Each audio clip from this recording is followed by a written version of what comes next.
So once again, welcome back to this session, everyone. So it's a fourth day of our AA. So നമ്മുടെ AA Audit and Assurance paper എന്ന് പറയുന്ന പേപ്പറിന്റെ almost main areas ആണ് നമ്മൾ last 3 days ആയിട്ട് complete ചെയ്ത്. First day നമ്മൾ ഓർഡർ റിസ്ക് പഠിച്ചു, സെക്കൻഡ് ഡേ ഇന്റേണൽ കൺട്രോൾസ് പഠിച്ചു, ലാസ്റ്റ് ഡേ നമ്മൾ സബ്സ്റ്റാൻറ്റീവ് പ്രൊസീജിയേഴ്സ് പഠിച്ചു. ഇന്ന് നമുക്ക് കവർ ചെയ്യാനായിട്ടുള്ളത് മെയിൻലി 4 ഏരിയാസ് ആണ്. നമ്പർ 1 എത്തിക്സ് കവർ ചെയ്യാനായിട്ടുണ്ട്, കോർപ്പറേറ്റ് ഗവേണൻസ് കവർ ചെയ്യാൻ വേണ്ടിയിട്ടുണ്ട്, അതേപോലെ തന്നെ ക്വാളിറ്റി മാനേജ്മെന്റ് കവർ ചെയ്യാനുണ്ട്, റിപ്പോർട്ടിംഗ് കവർ ചെയ്യാനുണ്ട്. സോ ഈ 4 ഏരിയാസും കൂടെ കവർ ചെയ്യുന്ന ക്വസ്റ്റ്യൻസും അതേപോലെ തന്നെ അതിന്റെ തിയറി ഏരിയാസുമാണ് നമ്മൾ റിവൈസ് ചെയ്യാൻ പോകുന്നത്. സോ ഈ 4 ഏരിയാസിന്റെ തിയറീസ് റിവൈസ് ചെയ്യണം. തിയറീസ് റിവൈസ് ചെയ്തതിനു ശേഷം ക്വസ്റ്റ്യൻ പ്രാക്ടീസ് ചെയ്യാനുണ്ട്. വിൽ ഡു വൺ തിങ്, നമുക്ക് each of these areas revise ചെയ്ത് അപ്പം തന്നെ അതിന്റെ ക്വസ്റ്റ്യൻസും കൂടെ പ്രാക്ടീസ് ചെയ്ത് പോവാം. Okay, and first of all we will start with the area of ethics itself. അപ്പോൾ നമ്മൾ എത്തിക്സ് എന്ന് പറഞ്ഞ ഏരിയ എന്നുള്ള ക്വസ്റ്റ്യൻ തന്നെ നമുക്ക് ആദ്യമേ ചെയ്യാം. ബേസിക്കലി നമ്മളിപ്പോൾ പഠിക്കാൻ പോകുന്നത് അല്ലെങ്കിൽ ക്വിക്ലി റിവൈസ് ചെയ്യാൻ പോകുന്നത് നമ്മൾ പറഞ്ഞ പോലെ തന്നെ എത്തിക്സിന്റെ ഏരിയ ആണ്. നമുക്കറിയാം നമുക്കൊരു MCQ എത്തിക്സിനെ ബേസ് ചെയ്ത് വരാനുള്ള ചാൻസ് ഉണ്ട്. ആൻഡ് മോസ്റ്റ് ഇമ്പോർട്ടൻ്റ്ലി നമുക്കിവിടെ എന്താണെങ്കിലും എത്തിക്സിനെ ബേസ് ചെയ്തിട്ട് 100% ഉറപ്പായിട്ടൊരു ക്വസ്റ്റ്യൻ ചോദിക്കും എന്നുള്ളത് പറയാൻ പറ്റില്ല. ഡിസ്ക്രിപ്റ്റീവ് വൺ ചിലപ്പോൾ ചോദിക്കാം, ചിലപ്പോൾ ചോദിക്കില്ല. ഇവിടെ തന്നെ തിയറിറ്റിക്കലി പലപ്പോഴും ചോദിക്കാറുള്ള ഒരു ഏരിയയാണ് ഫണ്ടമെന്റൽ എത്തിക്കൽ പ്രിൻസിപ്പിൾസ് അല്ലെങ്കിൽ പ്രിൻസിപ്പിൾസ് ഓഫ് പ്രൊഫഷണൽ എത്തിക്സ് എന്ന് പറഞ്ഞ്. സോ ബേസിക്കലി ഫണ്ടമെന്റൽ എത്തിക്കൽ പ്രിൻസിപ്പിൾസ് എന്ന് പറയുന്ന സമയത്ത് നമ്മൾ പഠിച്ചിരുന്നു മൊത്തം 5 ഫണ്ടമെന്റൽ എത്തിക്കൽ പ്രിൻസിപ്പിൾസ് ആണ് ഉള്ളത്, which includes integrity, objectivity, confidentiality, professional competence and due care, professional behaviour. ഇതാണ് 5 ഫണ്ടമെന്റൽ എത്തിക്കൽ പ്രിൻസിപ്പിൾസ് എന്ന് പറയുന്നത്. So out of which integrity എന്ന് പറഞ്ഞു കഴിഞ്ഞാൽ നമ്മൾ പഠിച്ചിട്ടുണ്ടായിരുന്നു, ആസ് എൻ ACCA മെമ്പർ നമ്മൾ എപ്പോഴും സ്ട്രേറ്റ് ഫോർവേഡ് ആയിരിക്കണം, നമ്മൾ ഓണസ്റ്റ് ആയിരിക്കണം എല്ലാ പ്രൊഫഷണൽ ആൻഡ് ബിസിനസ് റിലേഷൻഷിപ്പിലും എന്ന് പറയുന്നതായിരുന്നു ഇന്റഗ്രിറ്റി. ഒബ്ജക്ടിവിറ്റി എന്ന് പറയുമ്പോൾ നമ്മൾ പറഞ്ഞു മെമ്പേഴ്സായ നമ്മൾ ബയാസ്ഡ് ആവാൻ പാടില്ല, അവിടെ ഒരു തരത്തിലുള്ള കോൺഫ്ലിക്ട് ഓഫ് ഇൻട്രസ്റ്റ് ഉണ്ടാവാൻ പാടില്ല, അൺഡ്യൂ ഇൻഫ്ലുവൻസ് ഉണ്ടാവാൻ പാടില്ല എന്ന് പറയുന്നതായിരുന്നു ഒബ്ജക്ടിവിറ്റി എന്ന് പറയുന്നത്. Professional competence and due care എന്ന് പറയുമ്പോൾ നമ്മൾ പഠിച്ചു ആസ് ആൻ ഓഡിറ്റർ അല്ലെങ്കിൽ ആസ് ആൻ ACCA മെമ്പർ നമ്മൾ എപ്പോഴും നമുക്കുള്ള നോളജ് അപ് ടു ഡേറ്റ് ചെയ്തുകൊണ്ടേയിരിക്കണം. And whenever we provide a service നമ്മൾ ഏറ്റവും അപ് ടു ഡേറ്റ് ഉള്ള സ്റ്റാൻഡേർഡ്സിന്റെ ബേസിസ് വേണം സർവീസസ് പ്രൊവൈഡ് ചെയ്യാൻ വേണ്ടിയിട്ട്. ദെൻ കോൺഫിഡൻഷ്യാലിറ്റിക്ക് നമ്മൾ പറഞ്ഞു മെമ്പേഴ്സായ നമ്മുടെ റെസ്പോൺസിബിലിറ്റിയാണ് കോൺഫിഡൻഷ്യാലിറ്റി മെയിൻറ്റെയിൻ ചെയ്യുക എന്നുള്ളത്. സോ ക്ലയന്റിന്റെ കയ്യിൽ നിന്ന് എന്തെങ്കിലും ഒരു ഇൻഫർമേഷൻ കിട്ടിക്കഴിഞ്ഞാൽ നമ്മൾ ആ ഇൻഫർമേഷൻ പോയിട്ട് ഒരു തേർഡ് പാർട്ടിയുടെ അടുത്ത് കമ്മ്യൂണിക്കേറ്റ് ചെയ്യാൻ പാടില്ല. അതുപോലെ തന്നെ ക്ലയന്റിന്റെ കയ്യിൽ നിന്ന് ഒരു ഇൻഫർമേഷൻ കിട്ടിക്കഴിഞ്ഞാൽ എന്തിനു വേണ്ടിയിട്ടാണോ ഇൻഫർമേഷൻ ഒബ്റ്റൈൻ ചെയ്ത് ആ ഒബ്റ്റൈൻ ചെയ്ത പേർപ്പസിനല്ലാതെ മറ്റൊരു പേർപ്പസിന് വേണ്ടിയിട്ട് ആ ഇൻഫർമേഷൻ യൂസ് ചെയ്യാനും പാടില്ല എന്ന് പറയുന്നത് കോൺഫിഡൻഷ്യാലിറ്റി ആയിരുന്നു. പ്രൊഫഷണൽ ബിഹേവിയർ എന്ന് പറഞ്ഞാൽ നമ്മൾ പറഞ്ഞു നമ്മൾ നമ്മുടെ പ്രൊഫഷണൽ ബോഡീനെ ഡിസ്ക്രെഡിറ്റ് ചെയ്യുന്ന തരത്തിലുള്ള ഒന്നും ചെയ്യാൻ പാടില്ല, നമ്മൾ എല്ലാ ലോ ആൻഡ് റെഗുലേഷൻസും കംപ്ലൈ ചെയ്യുന്നുണ്ടാവണം എന്ന് പറയുന്നതാണ് പ്രൊഫഷണൽ ബിഹേവിയർ എന്ന് പറയുന്നത്. സോ ഇതായിരുന്നു നമ്മൾ പഠിച്ച 5 എത്തിക്കൽ പ്രിൻസിപ്പിൾസ് എന്ന് പറയുന്നത്.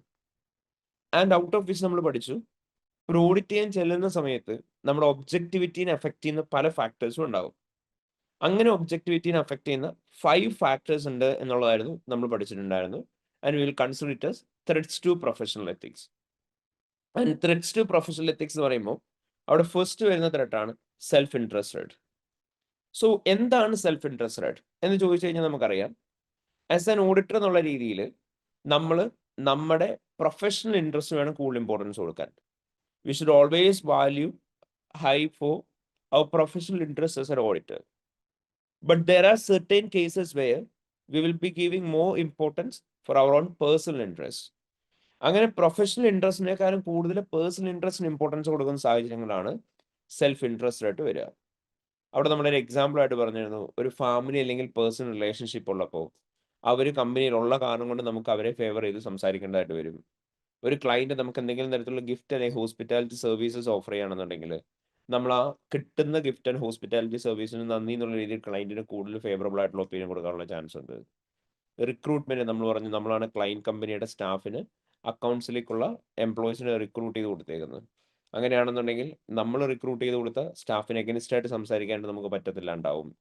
നമ്മൾ പറഞ്ഞു ഓവർ ഡ്യൂ ഫീസ് എന്തെങ്കിലും ഉണ്ടാവുകയാണെന്നുണ്ടെങ്കിൽ നമുക്ക് ക്ലയന്റിന് എഗനിസ്റ്റ് ആയിട്ട് സംസാരിക്കാൻ പറ്റില്ല, കാരണം ആ ഫീസ് റിക്കവർ ചെയ്യാൻ വേണ്ടി നമ്മൾ ഫേവറബിൾ ഒപ്പീനിയൻ കൊടുക്കും. ഇങ്ങനെയുള്ള ഓരോ ഇൻഡിവിജ്വൽ കേസും നമ്മൾ വളരെ ഡീറ്റെയിൽഡ് ആയിട്ട് തന്നെ ഡിസ്കസ് ചെയ്തായിരുന്നു. അവിടെ വരുന്ന ത്രെട്ടും അവിടെ വേണ്ടി വരുന്ന സേഫ് ഗാർഡ്സും. സോ അപ്പോൾ അതാണ് നമ്മൾ പറഞ്ഞത് സെൽഫ് ഇൻട്രസ്റ്റ് ത്രെട്ട് എന്ന് പറയുന്ന സമയത്ത് നമ്മൾ നമ്മുടെ പേഴ്സണൽ ഇൻട്രസ്റ്റിന് കൂടുതൽ ഇമ്പോർട്ടൻസ് കൊടുത്ത് പ്രൊഫഷണൽ ഇൻട്രസ്റ്റിന് ഇമ്പോർട്ടൻസ് കൊടുക്കാതിരിക്കുന്ന സാഹചര്യത്തിനെയാണ് സെൽഫ് ഇൻട്രസ്റ്റ് ത്രെട്ട് എന്ന് വിളിക്കുന്നുണ്ടാവുക. ആൻഡ് ഓരോ സിറ്റുവേഷനിലും നമ്മൾ അവിടെ വേണ്ട safeguards will be different. നമ്മൾ പറഞ്ഞ ഒരു ഇൻഡിവിജ്വൽ കാരണം കൊണ്ടുണ്ടാകുന്ന ഒരു പ്രോബ്ലം ആണ്. ഇപ്പം നമ്മുടെ ഒരു ഓഡിറ്റ് മാനേജറെ വൈഫ് ക്ലയൻറ്റ് കമ്പനിയിലുള്ളതുകൊണ്ട് ഉണ്ടാകുന്ന പ്രോബ്ലം ആണെങ്കിൽ ആ മാനേജർ റിമൂവ് ചെയ്താൽ മതി. അതേ സ്ഥാനത്ത് ഫേമിന് മൊത്തത്തിൽ ഉണ്ടാകുന്ന ഒരു ഇഷ്യൂ ആണെങ്കിൽ ആ എൻഗേജ്മെന്റ് ഡിക്ലൈൻ ചെയ്യുന്നതിനെ കുറിച്ച് കൺസിഡർ ചെയ്യാം. നിങ്ങൾക്ക് എന്തെങ്കിലും ഗിഫ്റ്റ് അല്ലെങ്കിൽ ഹോസ്പിറ്റാലിറ്റി സർവീസ് തരുന്നതിനെ കുറിച്ചാണ് പറയുന്നതെന്നുണ്ടെങ്കിൽ അവിടെ നമുക്ക് എന്ത് ചെയ്യാം, അത് പൊളൈറ്റ്ലി ഡിക്ലൈൻ ചെയ്യാം. അങ്ങനെ സ്പെസിഫിക് ആയിട്ട് തന്നെ പറയാനായിട്ട് നോക്കുക. ഇനി സെൽഫ് റിവ്യൂ ത്രെട്ട് എന്ന് പറയുന്ന സമയത്ത് നമ്മൾ പറഞ്ഞു, നിങ്ങൾ ക്ലയന്റിന് എന്തെങ്കിലും തരത്തിലുള്ള ഒരു അക്കൗണ്ടിങ് സർവീസോ അല്ലെങ്കിൽ ഫിനാൻഷ്യൽ റിപ്പോർട്ടിങ്ങിന് അഫക്ട് ചെയ്യുന്ന സർവീസുകൾ എന്തെങ്കിലും ഓൾറെഡി കൊടുത്തിട്ടുണ്ട്.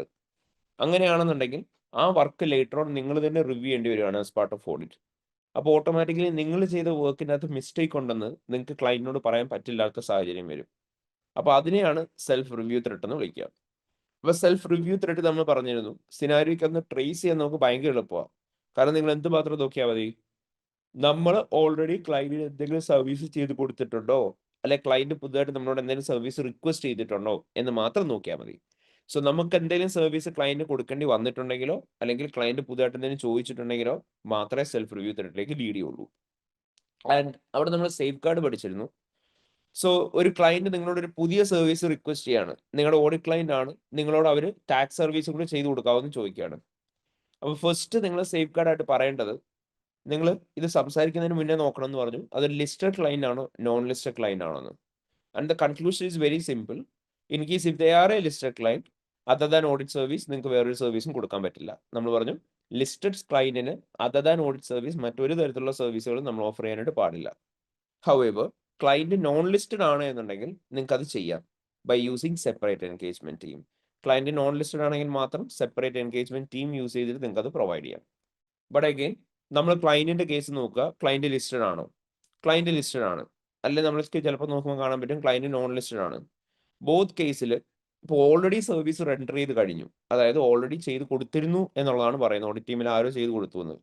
അപ്പോൾ ചെയ്ത് കൊടുത്തു പോയൊരു കാര്യമാണെങ്കിൽ നമുക്ക് വേറെ അവിടെ ഒന്നും ചെയ്യാൻ പറ്റില്ല. അപ്പോൾ ആ സിറ്റുവേഷനിൽ മാത്രം ആരാണോ അത് ചെയ്ത് കൊടുത്ത് അവരെ ടീമിൽ നിന്ന് റിമൂവ് ചെയ്യുക, എന്നിട്ട് ഒരു എക്സ്റ്റേണൽ റിവ്യൂറെ വെച്ച് വർക്ക് റിവ്യൂ ചെയ്യിക്കുക എന്നുള്ളതാണ് നമ്മൾ പഠിച്ചിരുന്നത്. അപ്പോൾ ഒരു ന്യൂ സർവീസ് ആണ് റിക്വസ്റ്റ് ചെയ്യുന്നുണ്ടെങ്കിൽ നിങ്ങൾ നോക്കണം ലിസ്റ്റഡ് ആണോ നോൺ ലിസ്റ്റഡ് ആണോ. ലിസ്റ്റഡ് ആണെങ്കിൽ ചെയ്ത് കൊടുക്കാൻ പാടില്ല, നോൺ ലിസ്റ്റഡ് ആണെങ്കിൽ സെപ്പറേറ്റ് ടീം യൂസ് ചെയ്ത് ചെയ്ത് കൊടുക്കാം. അതേ സ്ഥാനത്ത് ഇപ്പോൾ ഓൾറെഡി സർവീസ് എൻറ്റർ ചെയ്ത് കഴിഞ്ഞു എന്നാണ് പറയുന്നതെന്നുണ്ടെങ്കിലോ നമുക്ക് ആരാണോ സർവീസ് പ്രൊവൈഡ് ചെയ്തത് അവരെ ടീമിൽ നിന്ന് റിമൂവ് ചെയ്യുക, എന്നിട്ട് എന്ത് ചെയ്യുക, എക്സ്റ്റേണൽ റിവ്യൂറെ വെച്ച് വർക്ക് റിവ്യൂ ചെയ്യിക്കുക. ഇനി അഡ്വക്കസി ത്രെട്ട് എന്ന് പറയുന്ന സമയത്ത് അവിടെ നമ്മൾ പറഞ്ഞു ബേസിക്കലി അഡ്വക്കസി ത്രെട്ട് എന്ന് പറഞ്ഞാൽ നമ്മളൊരു ക്ലയന്റിനെ റെപ്രസെന്റ് ചെയ്ത് എന്തെങ്കിലും സംസാരിക്കുകയാണ്. നമ്മളൊരു ക്ലയന്റിനെ റെപ്രസെന്റ് ചെയ്ത് പോയി സംസാരിക്കുന്ന സമയത്ത് മാത്രം വരുന്നൊരു ത്രെട്ടാണ് അഡ്വക്കസി ത്രെട്ട് എന്ന് പറയാം. സോ ബേസിക്കലി അഡ്വക്കസി ത്രെട്ട് എന്താണ് എന്ന് ചോദിച്ചു കഴിഞ്ഞാൽ, വൺസ് നമ്മളൊരു ക്ലയന്റിനെ റെപ്രസെന്റ് ചെയ്ത് സംസാരിച്ചു കഴിഞ്ഞാൽ നമുക്ക് അവർക്ക് എഗനിസ്റ്റ് ആയിട്ട് സംസാരിക്കാൻ പറ്റാണ്ട് വരും. സോ വി മറ്റ് give A opinion in favour of them. ഇതിനാണ് അഡ്വക്കസി ത്രെട്ട് എന്ന് പറയാം. സോ ബേസിക്കലി അഡ്വക്കസി ത്രെട്ടിന്റെ കേസിൽ സേഫ് ഗാർഡ് ആയിട്ട് നമ്മൾ പറഞ്ഞു അഡ്വക്കസി ത്രെട്ട് നമുക്ക് റെഡ്യൂസ് ചെയ്യാൻ പറ്റുന്നതാണോ എന്ന് കൺസിഡർ ചെയ്യണം. റെഡ്യൂസ് ചെയ്യാൻ പറ്റില്ല എന്നുണ്ടെങ്കിൽ നമ്മൾ എൻഗേജ്മെന്റിന്റെ അകത്ത് അങ്ങനെ ഒരു അഡീഷണൽ സർവീസ് റിക്വസ്റ്റ് ചെയ്യുന്ന സമയത്ത് നമ്മളത് പൊളൈറ്റ്ലി ഡിക്ലൈൻ ചെയ്യണം. ഇനി ഫെമിലിയാരിറ്റി ത്രെട്ട് എന്ന് പറയുമ്പോൾ നമ്മൾ അവിടെ പഠിച്ചത് ഇങ്ങനെയായിരുന്നു, നമ്മൾ ആസ് എൻ ഓഡിറ്റർ എന്നുള്ള രീതിയിൽ കമ്പനിയായിട്ട് മെയിൻറ്റെയിൻ ചെയ്യേണ്ടത് ഒരു പ്രൊഫഷണൽ റിലേഷൻഷിപ്പാണ്. But there are certain situations where നമ്മൾ ഈ പറയുന്ന പ്രൊഫഷണൽ റിലേഷൻഷിപ്പിനെക്കാളും നമ്മൾ പേഴ്സണൽ റിലേഷൻഷിപ്പുകൾക്ക് ഇമ്പോർട്ടൻസ് കൊടുക്കേണ്ടതായിട്ട് വരും. സോ പ്രൊഫഷണൽ റിലേഷൻഷിപ്പിനെക്കാളും പേഴ്സണൽ റിലേഷൻഷിപ്പിന് ഇമ്പോർട്ടൻസ് കൊടുക്കുന്ന സമയത്ത് ഉണ്ടാകുന്ന ത്രെട്ടിനെയാണ് ഫെമിലിയാരിറ്റി ത്രെട്ട് എന്ന് വിളിക്കുക. അപ്പോൾ നമ്മൾ ലോങ് ടേം ക്ലയൻറ്റുമായിട്ടുള്ള അസോസിയേഷൻ ആണെന്ന് പറയുന്നത്. ക്ലയൻറ്റ് ഇപ്പോൾ വേറെ എന്തെങ്കിലും തരത്തിലുള്ള ഒരു ലെഷർ സർവീസ് നിങ്ങൾക്ക് തരികയാണ്, അല്ലെങ്കിൽ ക്ലയൻറ്റ് നിങ്ങൾ എന്തെങ്കിലും ഒരു ബർത്ത്ഡേ പാർട്ടിക്ക് ഇൻവൈറ്റ് ചെയ്യാണ്. സോ ഓഡിറ്ററും ക്ലയൻറ്റും തമ്മിൽ ആ പ്രൊഫഷണൽ റിലേഷൻഷിപ്പ് മാറി പേഴ്സണൽ റിലേഷൻഷിപ്പ് വരുന്നൊരു സാഹചര്യം ഉണ്ടായിക്കഴിഞ്ഞാൽ അതിനെയാണ് നമ്മൾ ഫെമിലിയാരിറ്റി ത്രെട്ട് എന്ന് വിളിക്കുന്നുണ്ടാവുക. ഇനി ഇൻറ്റിമിഡേഷൻ ത്രെട്ട് എന്ന് പറഞ്ഞു കഴിഞ്ഞാൽ നമ്മൾ പറഞ്ഞു നമ്മളൊരു ക്ലയൻറ്റ് കമ്പനിയുടെ അടുത്ത് ഓഡിറ്റ് ചെയ്യാൻ വേണ്ടി ചെല്ലുകയാണ്. അവിടെ 3 സിറ്റുവേഷൻസിലാണ് ഇൻറ്റിമിഡേഷൻ ത്രെട്ട് വരിക: കൊയേഷൻ, undue influence, limitation in the scope of audit. കൊയേഷൻ എന്ന് പറഞ്ഞു കഴിഞ്ഞാൽ നമ്മളൊരു ക്ലയന്റിന്റെ അടുത്ത് ഓഡിറ്റ് ചെയ്യാൻ ചെല്ലുന്ന സമയത്ത് ക്ലയന്റ് നമ്മളെ ഭീഷണിപ്പെടുത്തുകയാണ്. നിങ്ങളോട് പറയുന്നു നിങ്ങൾക്ക് നെക്സ്റ്റ് ഇയറിലെ ഓഡിറ്റ് തരൂല, നിങ്ങളോട് പറയുന്നു അടുത്ത വർഷം നിങ്ങൾ ഓഡിറ്റ് ചെയ്യാൻ വരുന്ന സമയത്ത് നിങ്ങൾക്ക് ഇത്രയും ഫീസ് തരുന്നുണ്ടാവില്ല, നിങ്ങളുടെ കറണ്ട് ഇയർ ഫീസ് നമ്മൾ എന്തായാലും റിലീസ് ചെയ്യില്ല, അതിൽ ഇത്ര പീരീഡ് കഴിഞ്ഞിട്ട് റിലീസ് ചെയ്യുള്ളൂ, നിങ്ങൾക്ക് എഗൈൻസ്റ്റ് ആയിട്ട് കേസ് ഫയൽ ചെയ്യും, നിങ്ങൾക്ക് വേറെ സർവീസസ് തരാമെന്ന് പറഞ്ഞതൊക്കെ നമ്മൾ ഡിക്ലൈൻ ചെയ്യും. ഇങ്ങനെയൊക്കെ നമ്മൾ ഭീഷണിപ്പെടുത്തുകയാണ്. അതാണ് കൊയേഷൻ. അൺഡ്യൂ ഇൻഫ്ലുവൻസ് എന്ന് പറഞ്ഞാൽ നിങ്ങളുടെ മേലെ അതോറിറ്റി ഉള്ള ഒരാളെ യൂസ് ചെയ്ത് നിങ്ങളെ ഇൻഫ്ലുവൻസ് ചെയ്യാണ്. അല്ലെങ്കിൽ creating limitation of the scope of audit എന്ന് പറഞ്ഞാൽ നിങ്ങൾ വൃത്തിക്ക് ഓഡിറ്റ് ചെയ്യാൻ അവർ സമ്മതിക്കുന്നില്ല. നിങ്ങൾക്ക് ആഡിക്വേറ്റ് എവിഡൻസുകൾ അവർ തരുന്നില്ല. നിങ്ങൾക്ക് ക്ലയന്റിന്റെ ഇൻഫർമേഷനിലേക്കുള്ള ആക്സസ് തരുന്നില്ല. നിങ്ങൾ ക്ലയന്റിനോട് ചോദിക്കുന്ന സമയത്ത് ക്ലയന്റ് പ്രോപ്പർലി നിങ്ങളുടെ അടുത്ത് റെസ്പോണ്ട് ചെയ്യാൻ വില്ലിങ് ആവുന്നില്ല. ക്ലയന്റിന്റെ സ്റ്റാഫിന്റെ അടുത്ത് നിങ്ങളെ റെസ്ട്രിക്ട് ചെയ്യുന്നു. നിങ്ങൾക്ക് ആഡിക്വേറ്റ് ടൈം തരാണ്ടാവുന്നു. ഇങ്ങനെയൊക്കെ റെസ്ട്രിക്ഷൻസ് വെക്കുന്നതിനെയാണ് ലിമിറ്റിംഗ് സ്കോപ്പ് ഓഫ് ഓഡിറ്റ് എന്ന് പറയുന്നത്. ആൻഡ് ഈ 3 സിറ്റുവേഷനിലും നമ്മൾ ഇന്റിമിഡേഷൻ ത്രെട്ട് ആയിരിക്കും ക്ലെയിം ചെയ്യുന്നുണ്ടാവുക. So coercion, undue influence, creating limitation in the scope of audit. So ഈ 3 സാഹചര്യത്തിലാണ് ഇന്റിമിഡേഷൻ ത്രെട്ട് വരിക. ഇന്റിമിഡേഷൻ ത്രെട്ടിന്റെ സേഫ് ഗാർഡ് എന്ന് പറഞ്ഞു കഴിഞ്ഞാൽ നമ്മൾ എന്തായിരിക്കും ചെയ്യേണ്ടി വരിക? നിങ്ങൾ അത് മാനേജ്മെന്റോ അല്ലെങ്കിൽ those charge government and audit committee ആയിട്ട് ഡിസ്കസ് ചെയ്യുക ഇഷ്യൂ. അത് റിസോൾവ് ചെയ്യാൻ പറ്റുമോ എന്ന് നോക്കുക. പറ്റുന്നില്ല എന്നുണ്ടെങ്കിൽ എൻഗേജ്മെന്റിൽ നിന്ന് റിസൈൻ ചെയ്യുക. നമ്മൾ ഇവിടെ ഫെമിലിയാരിറ്റി ത്രെട്ടിന് സേഫ് ഗാർഡ് പറയാൻ വിട്ടുപോയിരുന്നു. ഫെമിലിയാരിറ്റി ത്രെട്ട് നിങ്ങൾ എപ്പോഴും ഇങ്ങനെ ഓർത്താൽ മതി. നിങ്ങളുടെ അടുത്ത് എന്തെങ്കിലും ഒരു പുതുതായിട്ടൊരു ഇവന്റിനെ കുറിച്ചാണ് സംസാരിക്കുന്നത്. ഫെമിലിയാരിറ്റി വരാൻ സാധ്യതയുള്ള ഒരു ഇവന്റിനെ കുറിച്ച്. അങ്ങനെയുള്ള ഇവന്റിൽ നിന്നല്ല ഓഡിറ്റർ മാറുക. അതങ്ങനെ എന്തെങ്കിലും പുതുതായിട്ട് ഒരു ഇവന്റിനെ കുറിച്ച് ഓഡിറ്ററിന്റെ അടുത്ത് മാനേജ്മെന്റ് പറഞ്ഞു എന്ന് പറഞ്ഞു കഴിഞ്ഞാൽ പുള്ളിക്ക് ഡിക്ലൈൻ ചെയ്യാൻ പറയാം. സെയിം ഇസ് ദാറ്റ് ഇപ്പോൾ ക്ലയന്റും നമ്മളും തമ്മിലുള്ള ലോങ് ടേം അസോസിയേഷൻ ആണ്. അങ്ങനത്തെ സാഹചര്യത്തിലൊക്കെ എൻഗേജ്മെന്റ് പാർട്ണറിനെ നമ്മൾ റൊട്ടേറ്റ് ചെയ്യുക. അതേപോലെ തന്നെ ഇപ്പം ഒരു ഇൻഡിവിജ്വൽ കാരണം കൊണ്ട് വരുന്ന ഫെമിലിയാരിറ്റി ആണ് എന്നുണ്ടെങ്കിൽ ആ ഇൻഡിവിജ്വലിനെ ടീമിൽ നിന്ന് റിമൂവ് ചെയ്താൽ മതി. ടീം ആസ് എ ഹോൾ വരുന്ന ഫെമിലിയാരിറ്റി ആണ്, അതൊരു ഓഡിറ്റ് ഫേമിന് വരുന്ന ഫെമിലിയാരിറ്റി ആണ്. അങ്ങനെയാണ് നമ്മൾ അവിടെ നിന്ന് റിസൈൻ ചെയ്യുക. ഇനി ഇവിടെ നമുക്ക് ഇങ്ങനെ മൊത്തം 5 ത്രെട്ടാണുള്ളത്. അതിനെ നമുക്ക് ഡിസ്റ്റിങ്യൂഷ് ചെയ്യാൻ വേണ്ടിയിട്ട് എളുപ്പമാണ്. സെൽഫ് റിവ്യൂ ത്രെട്ട് എന്ന് പറയുന്ന ഒരേ ഒരു സിറ്റുവേഷനിൽ മാത്രമേ വരുള്ളൂ. നിങ്ങൾ ക്ലയന്റിനെ റെപ്രസെന്റ് ചെയ്ത് സംസാരിച്ചാൽ മാത്രം വരുന്ന നിങ്ങൾ ക്ലയന്റിന് വർക്ക് ചെയ്ത് കൊടുത്തിട്ടുണ്ടെങ്കിൽ മാത്രം വരുന്ന ത്രെട്ടാണ് സെൽഫ് റിവ്യൂ ത്രെട്ട്. അതേപോലെ തന്നെ അഡ്വക്കസി ത്രെട്ട് നമുക്ക് ഡിസ്റ്റിങ്യൂഷ് ചെയ്യാൻ എളുപ്പമാണ്. അഡ്വക്കസി ത്രെട്ട് എന്ന് പറയുന്ന സമയത്ത് നിങ്ങൾ ഒരു ക്ലയന്റിനെ റെപ്രസെന്റ് ചെയ്ത് സംസാരിച്ചാൽ മാത്രമേ അഡ്വക്കസി ത്രെട്ട് വരുള്ളൂ. ഇനി ബാക്കി 3 അസോസിയേറ്റഡ് ത്രെട്ട് എന്ന് പറയുന്നത് ഫെമിലിയാരിറ്റി, ഇന്റിമിഡേഷൻ, സെൽഫ് ഇൻട്രസ്റ്റ് ആണ്. നിങ്ങളുടെ പേഴ്സണൽ ഇൻട്രസ്റ്റിന് കൂടുതൽ ഇമ്പോർട്ടൻസ് കൊടുക്കുമ്പോഴാണ് സെൽഫ് ഇൻട്രസ്റ്റ് ആവുന്നത്. നിങ്ങൾ നിങ്ങളുടെ പേഴ്സണൽ റിലേഷൻഷിപ്പിന് കൂടുതൽ ഇമ്പോർട്ടൻസ് കൊടുക്കുമ്പോഴാണ് ഫെമിലിയാരിറ്റി ആവുന്നത്.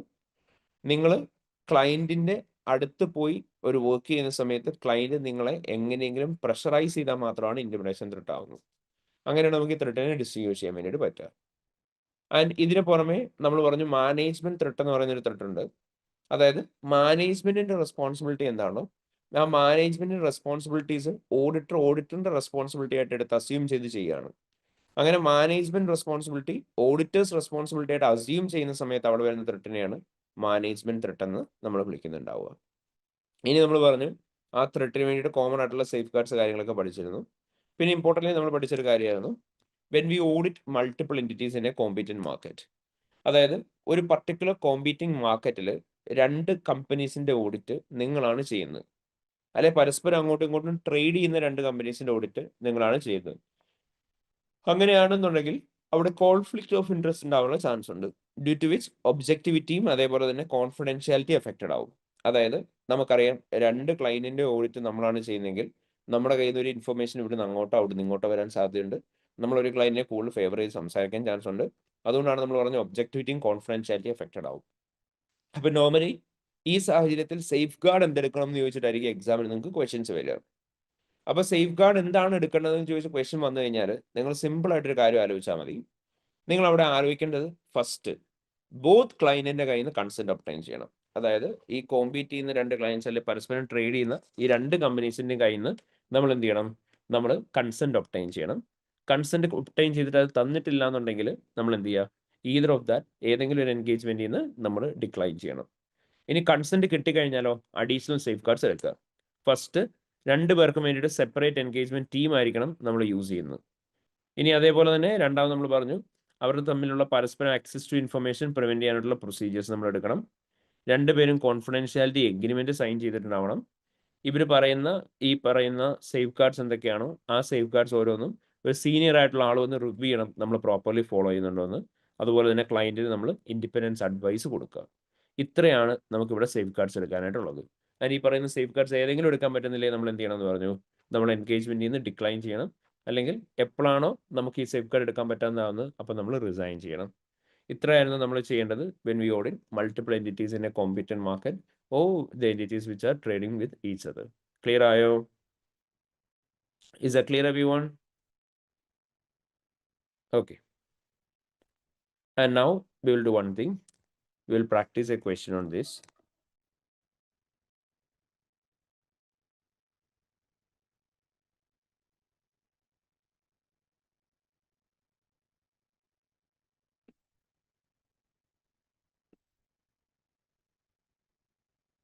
Okay. So നമ്മുടെ റിവിഷനിലുള്ള പീച്ച് എന്ന് പറയുന്ന ക്വസ്റ്റ്യൻ ആണ് നമ്മളിപ്പോൾ ചെയ്യാൻ പോകുന്നത്. പീച്ച്. സോ പീച്ച് എന്ന് പറയുന്ന ക്വസ്റ്റ്യൻ്റെ part C of the requirement ആണ് ചെയ്യാൻ പോകുന്നത്. നിങ്ങൾ ഇവിടെ തന്നെ ക്വസ്റ്റ്യൻ വായിച്ചാൽ മതി. So we have got a small scenario over here. അതിനെ സിനാരിയോനെ ബേസ് ചെയ്ത് എന്തൊക്കെ എത്തിക്കൽ ത്രെട്ട് ആണ് ഇവിടെ ഉള്ളത്, അതേപോലെ തന്നെ എന്തൊക്കെയാണ് സേഫ് ഗാർഡ്സ് എടുക്കാൻ പറ്റുന്നതെന്ന് ചോദിച്ചിട്ടുണ്ട്. So they have asked for 2 ethical threat and related safeguards. So ഒന്ന് നോക്കിയിട്ട് പറഞ്ഞേ ഇവിടെ എന്തൊക്കെ എത്തിക്കൽ ത്രെട്ട് ഉള്ളത്. So please go through the scenario. Recording കാണുന്നവരെല്ലാവരും ഇപ്പം ഒന്ന് വീഡിയോ പോസ് ചെയ്ത് വെച്ചിട്ട് ഈ ക്വസ്റ്റ്യൻ ഒന്ന് വായിക്കാം കേട്ടോ. So let's start with the question. Pete's company has been an audit client of Apricot & Co. for the last 15 years. The audit staff of Apricot & Co. and the client staff of Pete's company have always enjoyed a meal together at the start of the final audit. Alan Edward, the managing director of Pete's company, has this year suggested that instead of a meal, all the audit staff and client staff go away for weekend to a luxury hotel at Pete's company's expense. Alan Edward had also suggested that the current year audit fees is renegotiated and to be based on percentage of Pete's company's net profit for the year. This year, for the first time, Apricot & Co. has been approached by Pete's company to help identify potential acquisition targets. Discussions are currently at an early stage and no work has been undertaken at present. The total fees in relation to the audit and the other work would fall within acceptable level in line with ACCA Code of Ethics and Conduct. നമ്മളോട് എന്തൊക്കെ കാര്യങ്ങൾ പറഞ്ഞേക്കുന്നത്? നമ്മളോട് പറഞ്ഞു Peach Company audit client ആണ് last 15 years ആയിട്ട്. Audit staff of Apricot and Co and client staff of peach Company അവർ എപ്പോഴും ഒരുമിച്ചൊരു മീല് കഴിച്ചിട്ടാണ് ഫൈനൽ ഓഡിറ്റ് സ്റ്റാർട്ട് ചെയ്തിരുന്നതെന്ന് പറഞ്ഞു. ബട്ട് ഈ പ്രാവശ്യം മാത്രം മാനേജിംഗ് ഡയറക്ടർ നമ്മുടെ അടുത്ത് പറയാണ് ഇൻസ്റ്റെഡ് ഓഫ് എ മീൽ ഒരു വീക്കെൻഡിൽ ഒരുമിച്ച് ഒരു ലക്ഷറി ഹോട്ടലിൽ പോവാം. ഓഡിറ്റ് സ്റ്റാഫ് ഉണ്ടാവും, ക്ലയൻറ്റ് സ്റ്റാഫ് ഉണ്ടാവും, കമ്പനി തന്നെ മൊത്തം എക്സ്പെൻസ് എടുത്തോളാം എന്ന് പറഞ്ഞു. നമ്മളോട് പറഞ്ഞു അലൻ എഡ്വേർഡ് കറണ്ട് ഇയറിൻ്റെ audit fees percentage of peach Company net പ്രോഫിറ്റിൻ്റെ ബേസിസിൽ വെക്കാം എന്നാണ് പറയുന്നത്. And for the first time Apricot and Co Peach കമ്പനീനെ അപ്രോച്ച് ചെയ്തു എന്ന് പറഞ്ഞു. ആപ്രിക്കോട്ട് ആൻഡ് കോവിനെ പീച്ച് കമ്പനി അപ്രോച്ച് ചെയ്തു എന്ന് പറഞ്ഞു. അവർക്ക് വേണ്ടിയിട്ടുള്ള അക്വിസിഷൻ ടാർഗറ്റിനെ കണ്ടുപിടിക്കാമെന്ന് ചോദിച്ചു. ആൻഡ് കറൻ്റ്ലി ഡിസ്കഷൻ നടന്നുകൊണ്ടിരിക്കുകയാണ്, വർക്കൊന്നും നടന്നിട്ടില്ല എന്നാണ് പറഞ്ഞത്. ടോട്ടൽ ഫീസ് ഓഡിറ്റും അത് വർക്കുമായിട്ട് റിലേറ്റ് ചെയ്തിട്ട് വരുന്നത് ACCA code of ethics and conduct പ്രകാരമുള്ള ഫീസ് ലിമിറ്റിനേക്കാളും താഴെയാണ്. സോ ഫീസ് റിലേറ്റഡ് ആയിട്ടുള്ള ഇഷ്യൂ വേറെ ഇല്ല എന്ന് പറഞ്ഞു. സോ പറയും ഇവിടെ എന്തൊക്കെ ethical threat and safe guards ആണ് നമുക്ക് വേണ്ടത്? എന്തൊക്കെ ത്രെട്സ് ഉള്ളത്? ഫസ്റ്റ് ഓഫ് ഓൾ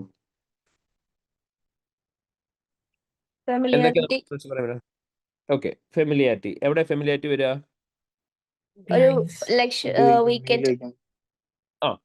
ലക്ഷറി വീക്കെൻഡിൽ അവർ ഒരുമിച്ച് മീലിന് വേണ്ടിയിട്ട് പോണതിനെ കുറിച്ച് പറയുന്നുണ്ട്, ശരിയല്ലേ?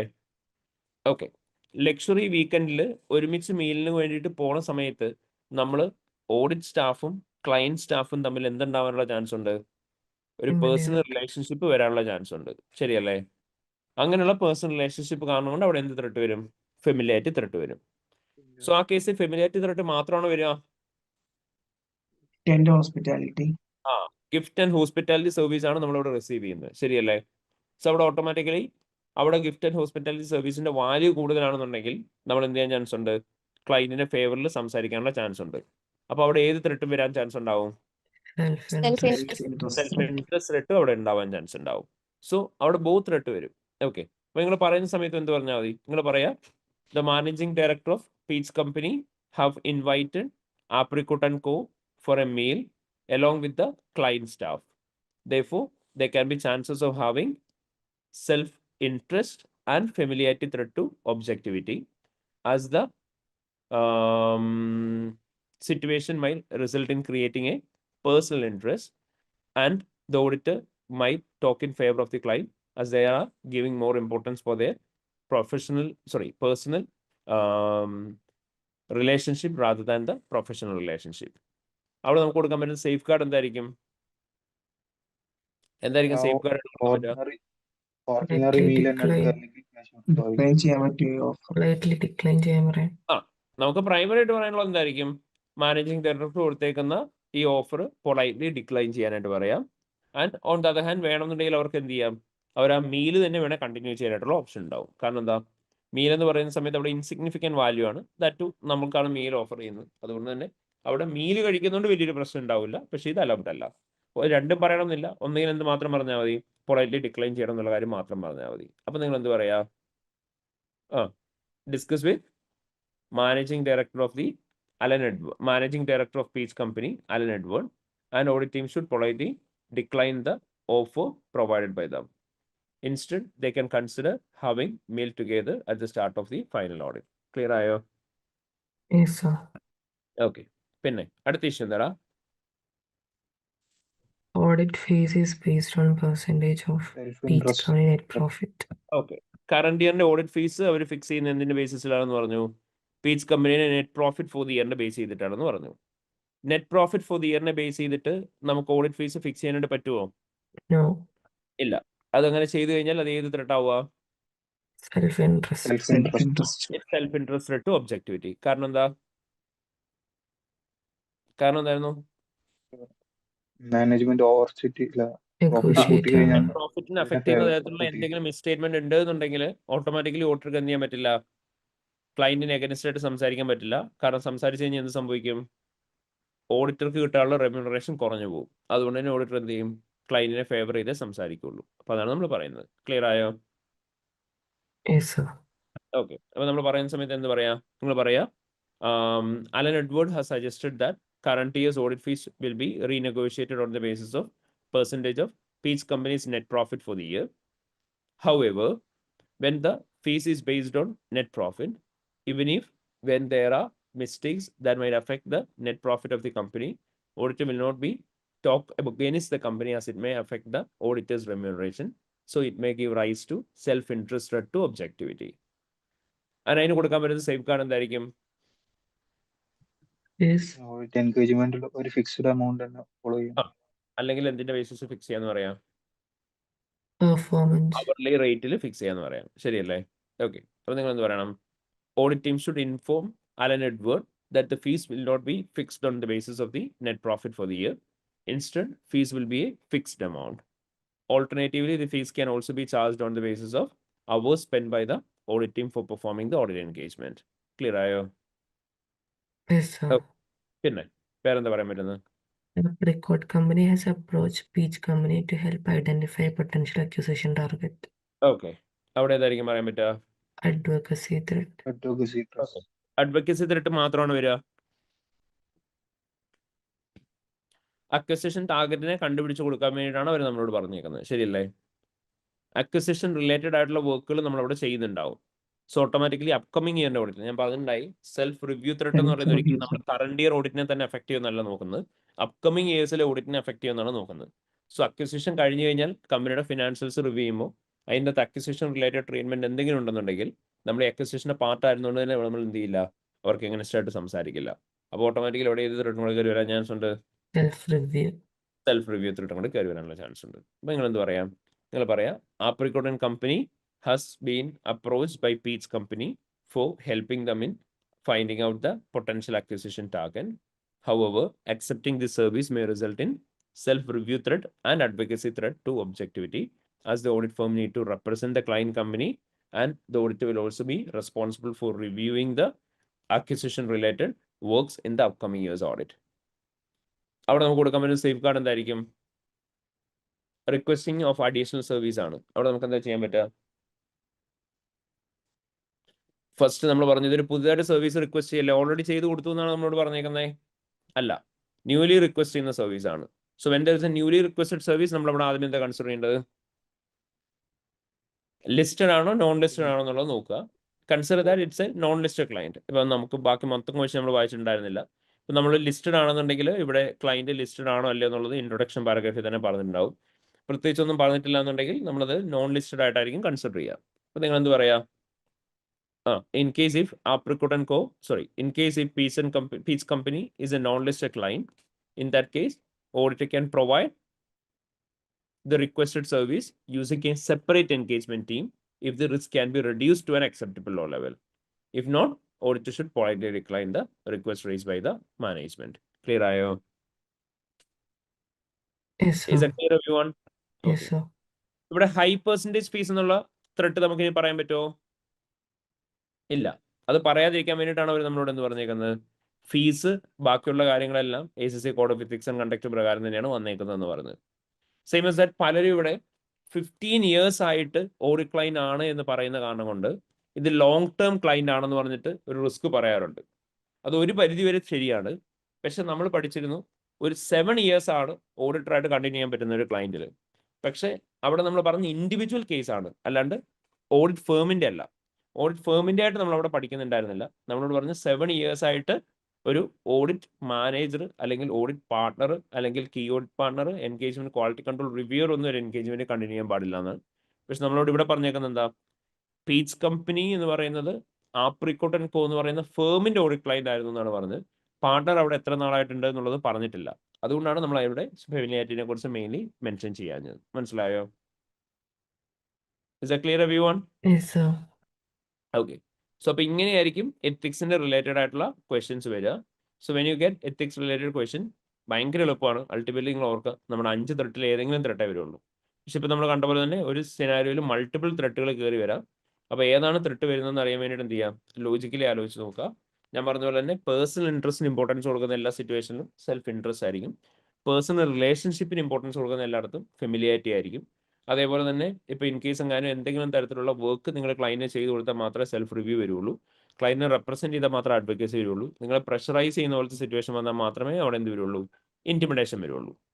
എടാ അതുപോലെ തന്നെ ഇപ്പം നമ്മൾ ഈ കണ്ട എക്സാമ്പിൾ ഉണ്ടല്ലോ, ഈ ക്വസ്റ്റ്യൻ്റെ അകത്ത് സപ്പോസ് എങ്ങാനും നമ്മളോട് പറഞ്ഞിട്ടുള്ളത് ഈ മാനേജിങ് ഡയറക്ടർ നമുക്കൊരു വീക്കെൻഡിൽ ലക്ഷറി ഹോട്ടൽ എടുത്ത് തന്നു അറ്റ് പീച്ച് കമ്പനീസ് എക്സ്പെൻസ് തന്നെ പറഞ്ഞു. ക്ലയന്റിന്റെ സ്റ്റാഫും ഓഡിറ്റ് സ്റ്റാഫും ഒരുമിച്ച് പോകുന്നതിനെ കുറിച്ച് പറഞ്ഞിട്ടില്ല. ഓഡിറ്റ് സ്റ്റാഫിന് ഒരു വീക്കെൻഡ് ഗെറ്റ് അവേ തരുന്നതിനെ കുറിച്ച് മാത്രമാണ് പറഞ്ഞേക്കുന്നത്. അങ്ങനെയാണെന്നുണ്ടെങ്കിൽ അവിടെ സെൽഫ് ഇൻട്രസ്റ്റും ഫെമിലിയാരിറ്റിയും വരുമോ? ഫെമിലിയാരിറ്റി ഫെമിലിയാരിറ്റി വരില്ല. കാരണം എന്താ? നമ്മളും ക്ലയന്റും തമ്മിൽ അവിടെ ഒരു പേഴ്സണൽ റിലേഷൻഷിപ്പ് വരത്തില്ല. ശരിയല്ലേ? അവിടെ എന്ത് മാത്രമേ വരുള്ളൂ? അവിടെ സെൽഫ് ഇൻട്രസ്റ്റ് മാത്രമേ വരുള്ളൂ, ഫെമിലിയാരിറ്റി വരില്ല. അപ്പം ഇവിടെ ആ ഒരു പേഴ്സണൽ റിലേഷൻഷിപ്പും കൂടെ ഉണ്ടാവാൻ സാധ്യത ഉള്ളതുകൊണ്ടാണ് നമ്മൾ ഫെമിലിയാരിറ്റി പറഞ്ഞത്. അപ്പോൾ എപ്പോഴും അങ്ങനെ സിനാരിയോ നോക്കിയിട്ട് തന്നെ വേണം പറയാൻ കേട്ടോ. ക്ലിയർ ആയോ? Okay, alright. സോ അപ്പോൾ ഇനി നമ്മൾ നോക്കാൻ പോകുന്നത് it's area of corporate governance. So basically corporate governance എന്ന് പറയുന്ന ഏരിയ നമ്മൾ പഠിച്ചിരുന്നു. സോ UK കോർപ്പറേറ്റ് ഗവേണൻസ് എന്താണെന്ന് ചോദിച്ചു കഴിഞ്ഞാൽ നമ്മൾ പറഞ്ഞു എന്തായിരുന്നു കോർപ്പറേറ്റ് ഗവേണൻസ് എന്ന് പറഞ്ഞു കഴിഞ്ഞാൽ ഒരു പർട്ടിക്കുലർ ക്ലയന്റിന്റെ അടുത്ത് നമ്മൾ ചെന്ന് കഴിയുമ്പോൾ നമുക്ക് കാണാൻ പറ്റുന്ന ഒരു സിസ്റ്റമാണ് കോർപ്പറേറ്റ് ഗവേണൻസ് എന്ന് പറയുന്ന system. So corporate governance is a system by which an organisation will be directed and controlled in the interest of the shareholders and stakeholders. ഒരു കമ്പനിയുടെ ഷെയർ ഹോൾഡേഴ്സിന്റെയും സ്റ്റേക്ക് ഹോൾഡേഴ്സിന്റെയും ഇൻട്രസ്റ്റിനനുസരിച്ച് ഒരു കമ്പനി എങ്ങനെയാണ് റൺ ചെയ്യേണ്ടത് എന്ന് പറയുന്നതിനെയാണ് നമ്മൾ corporate governance എന്ന് വിളിക്കുന്നുണ്ടാവുക. So basically അവിടെ നമ്മൾ പറഞ്ഞു പല സ്ഥലത്തിലുള്ള പ്രിൻസിപ്പിൾസ് ഫോളോ ചെയ്യാനായിട്ടുണ്ട്. ആൻഡ് ആ പ്രിൻസിപ്പിൾസ് ഫോളോ ചെയ്തിട്ടുണ്ടോ എന്നാണ് നമ്മൾ ഈ ക്വസ്റ്റ്യനിൽ നോക്കേണ്ടത്. സോ ഇവിടെ പറഞ്ഞേക്കാണ് നമ്മൾ പറഞ്ഞിരുന്നു എല്ലാ കമ്പനിയെയും ഹെഡ് ചെയ്യേണ്ടത് ആരാണ്? ഒരു പ്രോപ്പർ എഫക്റ്റീവ് ബോർഡാണ്. ആ ബോർഡ് എപ്പോഴും കമ്പനിയുടെ ലോങ് ടേം സക്സസിന് വേണ്ടിയിട്ട് വേണം ഇമ്പോർട്ടൻസ് കൊടുക്കാൻ. ദെൻ നമ്മൾ പറഞ്ഞു കമ്പനിയുടെ ബോർഡ് ആരാണോ റൺ ചെയ്യുന്നത് അവരും കമ്പനിയുടെ ബിസിനസ് റൺ ചെയ്യുന്നവരും തമ്മിൽ സെപ്പറേഷൻ ഉണ്ടാവണം. അവിടെ proper clear division of responsibilities ഉണ്ടാവണം. കമ്പനിയുടെ ബോർഡ് റൺ ചെയ്യേണ്ടത് ആരാന്ന് പറഞ്ഞു? ചെയർമാൻ ആണെന്ന് പറഞ്ഞു. അതേപോലെ തന്നെ കമ്പനിയുടെ ബിസിനസ് റൺ ചെയ്യേണ്ട ആരാണ്? CEO ആണ്. So chairman and CEO should be different. And ഒരു കമ്പനിയുടെ ബോർഡിൽ അൺഫെറ്റഡ് പവേഴ്സ് ഉണ്ടാവാൻ പാടില്ല എന്ന് പറഞ്ഞു. അൺഡിവൈഡഡ് പവേഴ്സ് ഉണ്ടാവാൻ പാടില്ല. അങ്ങനെ ഉണ്ടായിക്കഴിഞ്ഞാൽ എന്ത് സംഭവിക്കും? കമ്പനിയുടെ ഷെയർ ഹോൾഡേഴ്സിന് ഇൻട്രസ്റ്റിനനുസരിച്ചായിരിക്കില്ല കമ്പനി റൺ ആവുന്നത്. ദെൻ നമ്മൾ പറഞ്ഞു ബോർഡ് ഓഫ് ഡയറക്ടേഴ്സിന്റെ കാര്യങ്ങളെല്ലാം നോക്കുക എന്നുള്ളതും ബോർഡിന്റെ റെസ്പോൺസിബിലിറ്റീസ് ഫുൾഫിൽ ചെയ്യുക എന്നുള്ള ഡ്യൂട്ടി ചെയർമാൻ്റെ ആണ്. ഒരു യൂണിറ്ററി ബോർഡ് ആണെങ്കിൽ നോൺ എക്സിക്യൂട്ടീവ് ഡയറക്ടേഴ്സ് കമ്പനിയുടെ ഓരോ സ്ട്രാറ്റജീസിനെയും ചലഞ്ച് ചെയ്തുകൊണ്ടേയിരിക്കണം. സ്ട്രാറ്റജി ഡെവലപ്പ് ചെയ്യാൻ ഹെൽപ്പ് ചെയ്യുകയും ചെയ്യണം എന്ന് പറഞ്ഞു. ചലഞ്ച് ചെയ്യുക എന്നുള്ളത് കൊണ്ട് ഉദ്ദേശിക്കുന്നത് നമ്മൾ പറഞ്ഞു ക്വസ്റ്റ്യൻ ചെയ്യാണ് ചെയ്യേണ്ടത്. അവരെടുക്കുന്ന ഓരോ ഡിസിഷനെയും ക്വസ്റ്റ്യൻ ചെയ്യുന്നുണ്ടാവണം. ഇഫക്റ്റീവ്നെസ് എന്ന് പറഞ്ഞപ്പോൾ നമ്മൾ ഫസ്റ്റ് പഠിച്ചൊരു കാര്യമായിരുന്നു ബോർഡ് ബാലൻസ്ഡ് ആയിരിക്കണം. അതായത് പ്രോപ്പർ സ്കില്ലും നോളജും എക്സ്പീരിയൻസും ഒക്കെ ഉള്ളവരായിരിക്കണം ബോർഡ് ഓഫ് ഡയറക്ടേഴ്സിൽ ഉണ്ടാവേണ്ടത്. And equal number of executive directors and non executive directors ആയിരിക്കണം വേണ്ടത്. And formal rigorous and transparent procedures വഴി മാത്രമേ ബോർഡ് ഓഫ് ഡയറക്ടേഴ്സിന് അപ്പോയിന്റ് ചെയ്യാനായിട്ട് പാടുള്ളൂ. എല്ലാ ഡയറക്ടേഴ്സും പ്രോപ്പർ ടൈം സ്പെൻഡ് ചെയ്യുന്നുണ്ടാവണം, അവരുടെ ഡ്യൂട്ടീസ് കറക്റ്റായിട്ട് തന്നെ ഡിസ്ചാർജ് ചെയ്യാൻ. അതുപോലെ തന്നെ ഓരോ ഡയറക്ടേഴ്സും ജോയിൻ ചെയ്യുമ്പോൾ അവർക്ക് ഇൻഡക്ഷൻ ട്രെയിനിങ് കൊടുക്കണം, അവർക്ക് റെഗുലർലി അവരുടെ നോളജ് അപ്ഡേറ്റ് ചെയ്യാനായിട്ടുള്ള എബിലിറ്റി കൊടുക്കുന്നുണ്ടാവണം, ട്രെയിനിങ്ങും കാര്യങ്ങളൊക്കെ ആയിട്ട്. ദെൻ നമ്മൾ പറഞ്ഞു ബോർഡിലുള്ള ഓരോരുത്തർക്കും അവരുടെ ഡ്യൂട്ടീസ് കറക്റ്റായിട്ട് തന്നെ ക്യാരി ഔട്ട് ചെയ്യാൻ അവർക്ക് എന്തൊക്കെ ഇൻഫർമേഷൻ ആണ് വേണ്ട ഇൻഫർമേഷൻ കൃത്യമായിട്ട് കൊടുക്കണം. ഫോർമൽ ആൻഡ് റിഗറസ് ആയിട്ടുള്ള ഇവാലുവേഷൻ നടത്തുന്നുണ്ടാവണം ബോർഡിലെ ഓരോരുത്തരുടെയും പെർഫോമൻസിനെ കുറിച്ചിട്ട്. അതുപോലെ തന്നെ ഡയറക്ടേഴ്സിന് റീ ഇലക്ഷന് വേണ്ടിയിട്ട് റെഗുലർ ഇന്റർവെല്ലിൽ നിർത്തുന്നുണ്ടാവണം. ആൻഡ് നമ്മൾ പറഞ്ഞു റീ ഇലക്ഷൻ എന്ന് പറയുമ്പോൾ 2 years ആയിരിക്കും ഒരാൾക്ക് ഡയറക്ടറായിട്ട് കണ്ടിന്യൂ ചെയ്യാൻ പറ്റുക. And every 3rd year re election നമ്മൾ നടത്തുന്നുണ്ടാവണം. ദെൻ അക്കൗണ്ടബിലിറ്റി നമ്മൾ പറഞ്ഞു കമ്പനിയുടെ പൊസിഷനും പ്രോസ്പെക്ട്സും ഒക്കെ ബാലൻസ്ഡ് ആൻഡ് അണ്ടർസ്റ്റാൻഡബിൾ ആയിട്ടുള്ള രീതിയിൽ അസസ് ചെയ്യാനുള്ള ഡ്യൂട്ടി നമ്മുടെ കമ്പനിയുടെ ബോർഡ് ഓഫ് ഡയറക്ടേഴ്സിനെയാണ്. ആൻഡ് ഒരു പ്രോപ്പർ റിസ്ക് മാനേജ്മെന്റും internal control system board maintain ചെയ്യുന്നുണ്ടാവണം. ആൻഡ് ഓഡിറ്റേഴ്സുമായിട്ട് അപ്രോപ്രിയേറ്റ് റിലേഷൻഷിപ്പും മെയിൻറ്റെയിൻ ചെയ്യുന്നുണ്ടാവണം. ദെൻ റെമ്യൂണറേഷൻ നമ്മൾ പഠിച്ചിരുന്നു. എക്സിക്യൂട്ടീവ് ഡയറക്ടേഴ്സിന്റെ റെമ്യൂണറേഷൻ കമ്പനിയുടെ ലോങ് ടേം സക്സസ് പ്രൊമോട്ട് ചെയ്യുന്ന രീതിയിലാണ്. അതുകൊണ്ട് തന്നെ പെർഫോമൻസ് റിലേറ്റഡ് ആയിട്ടുള്ള പേയ്മെന്റ്സ് എക്സിക്യൂട്ടീവ് ഡയറക്ടേഴ്സിന് കൊടുക്കണം. ആൻഡ് ഈ എക്സിക്യൂട്ടീവ് ഡയറക്ടേഴ്സിന്റെ റെമ്യൂണറേഷൻ ഫിക്സ് ചെയ്യുന്നത് നമ്മൾ പറഞ്ഞിരുന്നു ആരായിരിക്കും? 100% നോൺ എക്സിക്യൂട്ടീവ് ഡയറക്ടേഴ്സ് മാത്രമുള്ള റെമ്യൂണറേഷൻ കമ്മിറ്റി എന്ന് പറയുന്ന കമ്മിറ്റി ആയിരിക്കും എക്സിക്യൂട്ടീവ് ഡയറക്ടേഴ്സിന്റെ റെമ്യൂണറേഷൻ ഫിക്സ് ചെയ്യുന്നുണ്ടാവുക. ആൻഡ് നോൺ എക്സിക്യൂട്ടീവ് ഡയറക്ടേഴ്സിന്റെ റെമ്യൂണറേഷൻ ഫിക്സ് ചെയ്യുന്നുണ്ടാവുന്ന ആരായിരിക്കും എന്ന് പറഞ്ഞു? നമ്മൾ പറഞ്ഞിരുന്നു ഷെയർ ഹോൾഡേഴ്സ് ആയിരിക്കും നോൺ എക്സിക്യൂട്ടീവ് ഡയറക്ടേഴ്സിന്റെ റെമ്യൂണറേഷൻ ഫിക്സ് ചെയ്യുന്നത്. ആൻഡ് നോൺ എക്സിക്യൂട്ടീവ് ഡയറക്ടേഴ്സിന്റെ റെമ്യൂണറേഷൻ ഫിക്സ് ചെയ്യുന്ന സമയത്ത് അവിടെ എപ്പോഴും ശ്രദ്ധിക്കണം, അവിടെ പെർഫോമൻസ് ബേസ്ഡ് ആയിട്ടുള്ള പേയ്മെന്റ് വെക്കാൻ പാടില്ല, എപ്പോഴും ഒരു ഫിക്സ്ഡ് എമൗണ്ട് മാത്രമായിരിക്കണം. കാരണം നോൺ എക്സിക്യൂട്ടീവ് ഡയറക്ടേഴ്സിന്റെ റെമ്യൂണറേഷൻ പെർഫോമൻസിനെ ബേസ് ചെയ്ത് വെച്ച് കഴിഞ്ഞാൽ എക്സിക്യൂട്ടീവ് ഡയറക്ടേഴ്സ് എടുക്കുന്ന റോങ് ഡിസിഷൻ ആണെങ്കിലും അതിനെ ഇവർ ചലഞ്ച് ചെയ്യില്ല, ക്വസ്റ്റ്യൻ ചെയ്യില്ല, കാരണം ഇവരുടെയും റെമ്യൂണറേഷൻ അഫക്റ്റഡ് ആവുന്നുണ്ട്. സോ അതുകൊണ്ട് തന്നെ അപ്പോൾ എപ്പോഴും ഒരു ഫിക്സ്ഡ് എമൗണ്ട് ആയിരിക്കണം. ദെൻ നമ്മൾ പറഞ്ഞു ബോർഡിന്റെ ഡ്യൂട്ടിയാണ് ഷെയർ ഹോൾഡേഴ്സുമായിട്ട് പ്രോപ്പർ അണ്ടർസ്റ്റാൻഡിങ്ങിൽ പോകാന്നുള്ളത്. അതുകൊണ്ട് തന്നെ ബോർഡ് ഓഫ് ഡയറക്ടേഴ്സ് എപ്പോഴും ഷെയർ ഹോൾഡേഴ്സുമായിട്ട് സാറ്റിസ്ഫാക്ടറി ഡയലോഗ് നടത്തുന്നുണ്ട്, കമ്മ്യൂണിക്കേഷൻ നടത്തുന്നുണ്ടെന്നുള്ള കാര്യം എൻഷുർ ചെയ്യണം. അതുപോലെ തന്നെ ബോർഡ് ഓഫ് ഡയറക്ടേഴ്സിനെ മാക്സിമം ആനുവൽ ജനറൽ മീറ്റിംഗ് ഒക്കെ അറ്റൻഡ് ചെയ്യാനായിട്ട് ഇവർ എൻകറേജ് ചെയ്യണം ആൻഡ് പാർട്ടിസിപ്പേഷൻ ഉറപ്പിക്കുകയും ചെയ്യണം. ഇതിന് പുറമെ നമ്മൾ പറഞ്ഞു 4 ബോർഡ് കമ്മിറ്റീസ് ഉണ്ട്: nomination committee, remuneration committee, risk committee, audit committee. ഇതിനകത്തെ ഓഡിറ്റ് കമ്മിറ്റിയിലും അതുപോലെ തന്നെ റെമ്യൂണറേഷൻ കമ്മിറ്റിയിലും 100% നോൺ എക്സിക്യൂട്ടീവ് ഡയറക്ടേഴ്സ് ആയിരിക്കും. റിസ്ക് കമ്മിറ്റിയിലും അതേപോലെ തന്നെ നോമിനേഷൻ കമ്മിറ്റിയിലും majority of non executive directors ആയിരിക്കും. നമുക്ക് ഇതിനകത്ത് പഠിക്കാനായിട്ട് ഉണ്ടായിരുന്നത് it's about the audit committee. അവിടെ നമ്മൾ പറഞ്ഞു ഒരു കമ്പനിയുടെ നോൺ എക്സിക്യൂട്ടീവ് ഡയറക്ടേഴ്സ് മാത്രമുള്ള കമ്മിറ്റി ആയിരിക്കും ഓഡിറ്റ് കമ്മിറ്റി എന്ന് പറയുക. ആൻഡ് എല്ലാ കമ്പനീസും ഓഡിറ്റ് കമ്മിറ്റി ഫോം ചെയ്യണം കോർപ്പറേറ്റ് ഗവർണൻസ് ഫോളോ ചെയ്യുന്ന സമയത്ത്. And audit committee minimum 3 non executive directors ആണ് വേണ്ടതെന്ന് പറഞ്ഞു. ആ 3 നോൺ എക്സിക്യൂട്ടീവ് ഡയറക്ടേഴ്സിൻ്റെ അകത്ത് 2 പേര് ഫിനാൻഷ്യൽ എക്സ്പേർട്ട് ആയിരിക്കണം, ഒരാൾ ഫിനാൻഷ്യലി ലിറ്ററേറ്റ് ആയിരിക്കണം എന്ന് പറഞ്ഞു. സോ ഇതായിരുന്നു നമ്മൾ പറഞ്ഞ നോൺ എക്സിക്യൂട്ടീവ് ഡയറക്ടേഴ്സ് ഉള്ള ഓഡിറ്റ് കമ്മിറ്റിയുടെ കോമ്പോസിഷൻ. ആൻഡ് ഓഡിറ്റ് കമ്മിറ്റിയുടെ ഡ്യൂട്ടീസും റെസ്പോൺസിബിലിറ്റീസ് ഒക്കെ നമ്മൾ പഠിച്ചിരുന്നു. ആൻഡ് ഫോളോഡ് ബൈ ദാറ്റ് നമ്മൾ പറഞ്ഞു ഇതൊക്കെ ഇങ്ങനെയാണെന്നുണ്ടെങ്കിലും ultimate responsibility for maintaining internal control എന്ന് പറഞ്ഞ ആർക്കായിരിക്കും ഉണ്ടാവുക? It will be for the board of directors itself. Board of ഡയറക്ടേഴ്സിനുള്ള ഡ്യൂട്ടി ആയിരിക്കും അവർ പലർക്കായിട്ട് ഡിസ്ചാർജ് ചെയ്ത് കൊടുക്കുന്നുണ്ടാവുക. അപ്പോൾ ഇതായിരുന്നു നമ്മൾ പഠിച്ചിട്ടുണ്ടായിരുന്നത് with regarding the area of corporate governance theoretical സൈഡായിട്ട്. പിന്നെ കോർപ്പറേറ്റ് ഗവർണൻസിന്റെ ഡിസഡ്വാൻറ്റേജും സാധനങ്ങളൊക്കെ പഠിച്ചിട്ടുണ്ടായിരുന്നു. സോ നമ്മളിപ്പോൾ ചെയ്യാൻ പോകുന്ന ഡെയിലി എന്ന് പറയുന്ന ക്വസ്റ്റ്യൻ്റെ അകത്തെ കോർപ്പറേറ്റ് ഗവർണൻസിന്റെ ഭാഗമാണ്. സോ നമ്മളോട് നോർമലി കോർപ്പറേറ്റ് ഗവർണൻസിന്റെ ക്വസ്റ്റ്യൻസ് എല്ലാ അറ്റംപ്റ്റിലും മാറി മാറി ചോദിക്കാറുണ്ടോ എന്ന് ചോദിച്ചാൽ ഫ്രാങ്ക്ലി സ്പീക്കിംഗ് ഇല്ല. ചിലപ്പോൾ ചോദിക്കും, ചിലപ്പോൾ ചോദിക്കില്ല എന്നേ ഉള്ളൂ. ആൻഡ് ചോദിച്ചു കഴിഞ്ഞാൽ പണ്ട് അപ് ടു 10 മാർക്കിനൊക്കെയായിരുന്നു ചോദിച്ചുകൊണ്ടിരുന്നത്. ബട്ട് ഇപ്പോൾ കമ്പാരിറ്റീവ്ലി വെയിറ്റേജ് കുറച്ചിട്ടാണ് ചോദിക്കുന്നത്. നമുക്ക് നോർമലി കാണാൻ പറ്റുന്ന 2 കോർപ്പറേറ്റ് ഗവർണൻസ് വീക്ക്നെസ്സും അതിന്റെ റെക്കമെൻഡേഷനും, അല്ലെങ്കിൽ ഒരു 3 കോർപ്പറേറ്റ് ഗവർണൻസ് വീക്ക്നെസ്സും അതിന്റെ റെക്കമെൻഡേഷനൊക്കെ ആയിട്ടാണ് ഇപ്പോൾ കാണാറുള്ളത്. സോ ആ സെയിം ഭാഗം തന്നെയാണ് നമ്മളിപ്പോൾ ചെയ്യാൻ പോകുന്നത് കോർപ്പറേറ്റ് ഗവർണൻസ് വീക്ക്നെസ്സിന്റെ area. So please go through this question now. So ഈ ഒരു പർട്ടിക്കുലർ ക്വസ്റ്റ്യൻ എല്ലാവരും വായിച്ചു നോക്കൂ. എന്നിട്ട് ഇവിടെ നിന്ന് എന്തൊക്കെയാണ് കോർപ്പറേറ്റ് ഗവർണൻസ് വീക്ക്നെസ്സുകൾ ഉള്ളതെന്നൊന്ന് പിക്ക് ചെയ്തേ. So please start with the question now. So let's start with the question. During the year, the chair of Daily Company resigned due to his other commitments, and Fred Johnson, who is the chief executive of the company, took over this role. Fred has recently written to all shareholders to inform them that any questions or comments they may have could only be raised at the company's annual general meeting, and that any other communication with the board is not possible. The executive director's remuneration is set by the remuneration committee. The non-executive director's remuneration is set by the board and is based on pre-tax profit targets which are agreed by the board at the start of the each financial year. As the board is of the view that internal control environment is very effective, an audit committee has not been established. അപ്പോൾ നമ്മളോട് പറയാണ് during the year chairman of daily company എന്ത് ചെയ്തു, resign ചെയ്ത് അവരുടെ other commitments കാരണം കൊണ്ട് Fred Johnson എന്ന് പറയുന്ന ആൾ കമ്പനിയുടെ ചീഫ് എക്സിക്യൂട്ടീവ് ഓഫീസറാണ്, CEO ആണ്. അവർ ഈ റോൾ ടുക്ക് ഓവർ ചെയ്തു എന്ന് പറഞ്ഞു. ആൻഡ് ഫ്രെഡ് ഷെയർ ഹോൾഡേഴ്സിന് ഇൻഫോം ചെയ്തു എന്ന് പറഞ്ഞു.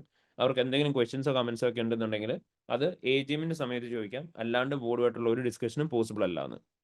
ആൻഡ് എക്സിക്യൂട്ടീവ് ഡയറക്ടേഴ്സിന് റെമ്യൂണറേഷൻ കമ്മിറ്റിയാണ് ഫിക്സ് ചെയ്തേക്കുന്നത്. നോൺ എക്സിക്യൂട്ടീവ് ഡയറക്ടേഴ്സിന് റെമ്യൂണറേഷൻ ബോർഡ് തന്നെയാണ് ഫിക്സ് ചെയ്തേക്കുന്നത്. അത് പ്രീ ടാക്സ് പ്രോഫിറ്റ് ടാർഗറ്റിനെ ബേസ് ചെയ്തിട്ടാണെന്ന് പറഞ്ഞു.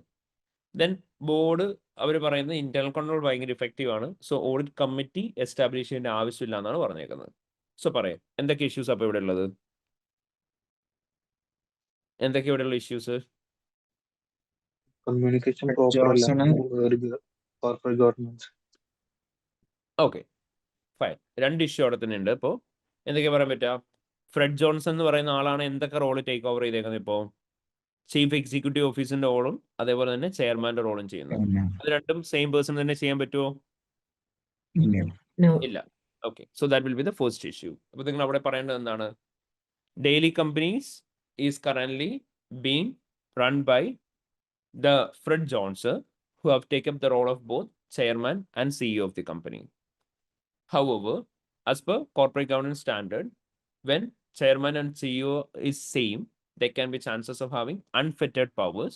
Therefore, they might not run the company in the interest of the company's shareholders. അവിടെ കൊടുക്കാൻ പറ്റുന്ന റെക്കമെൻഡേഷൻ എന്ന് പറഞ്ഞാൽ എന്തായിരിക്കണം?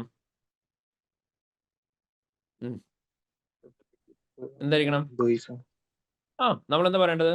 Fred Johnson should resign from the role of chairman and he should continue as the chief executive of the company and a new chairman should be appointed to the board.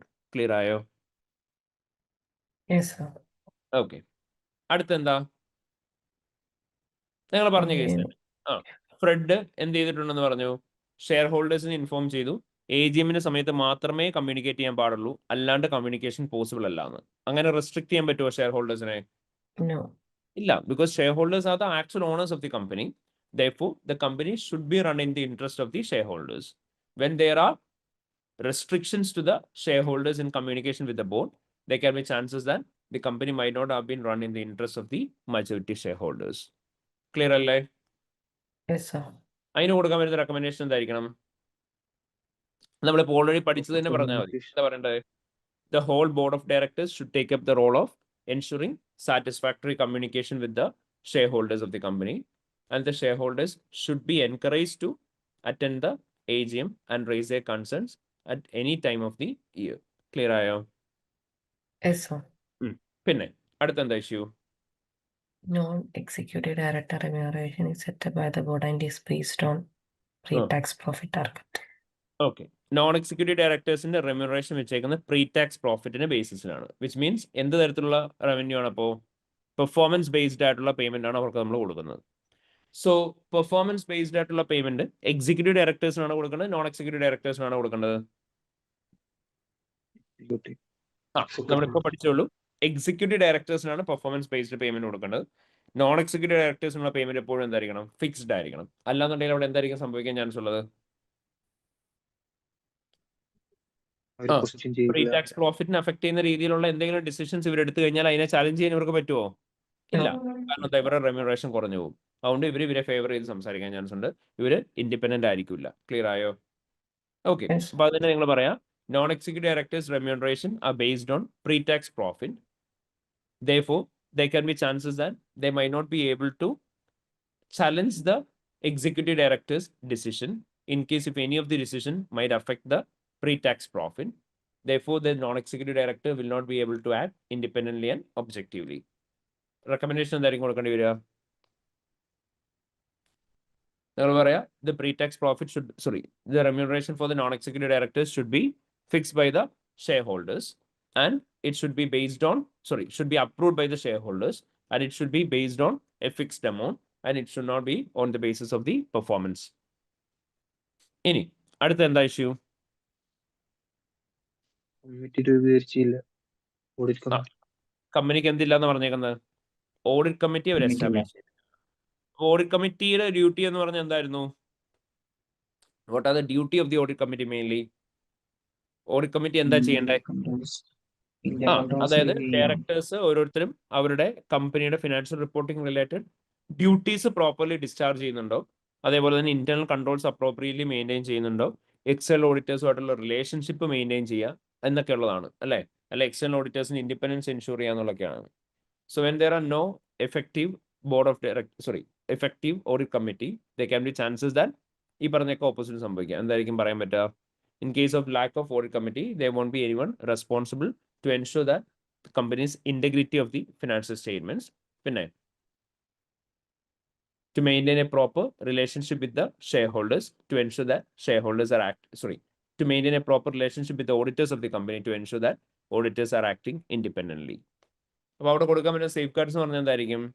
The board should consider maintaining a audit committee, and the audit committee should comprise of only non-executive directors, out of which 2 of them should be financially literate and other should be financial expert.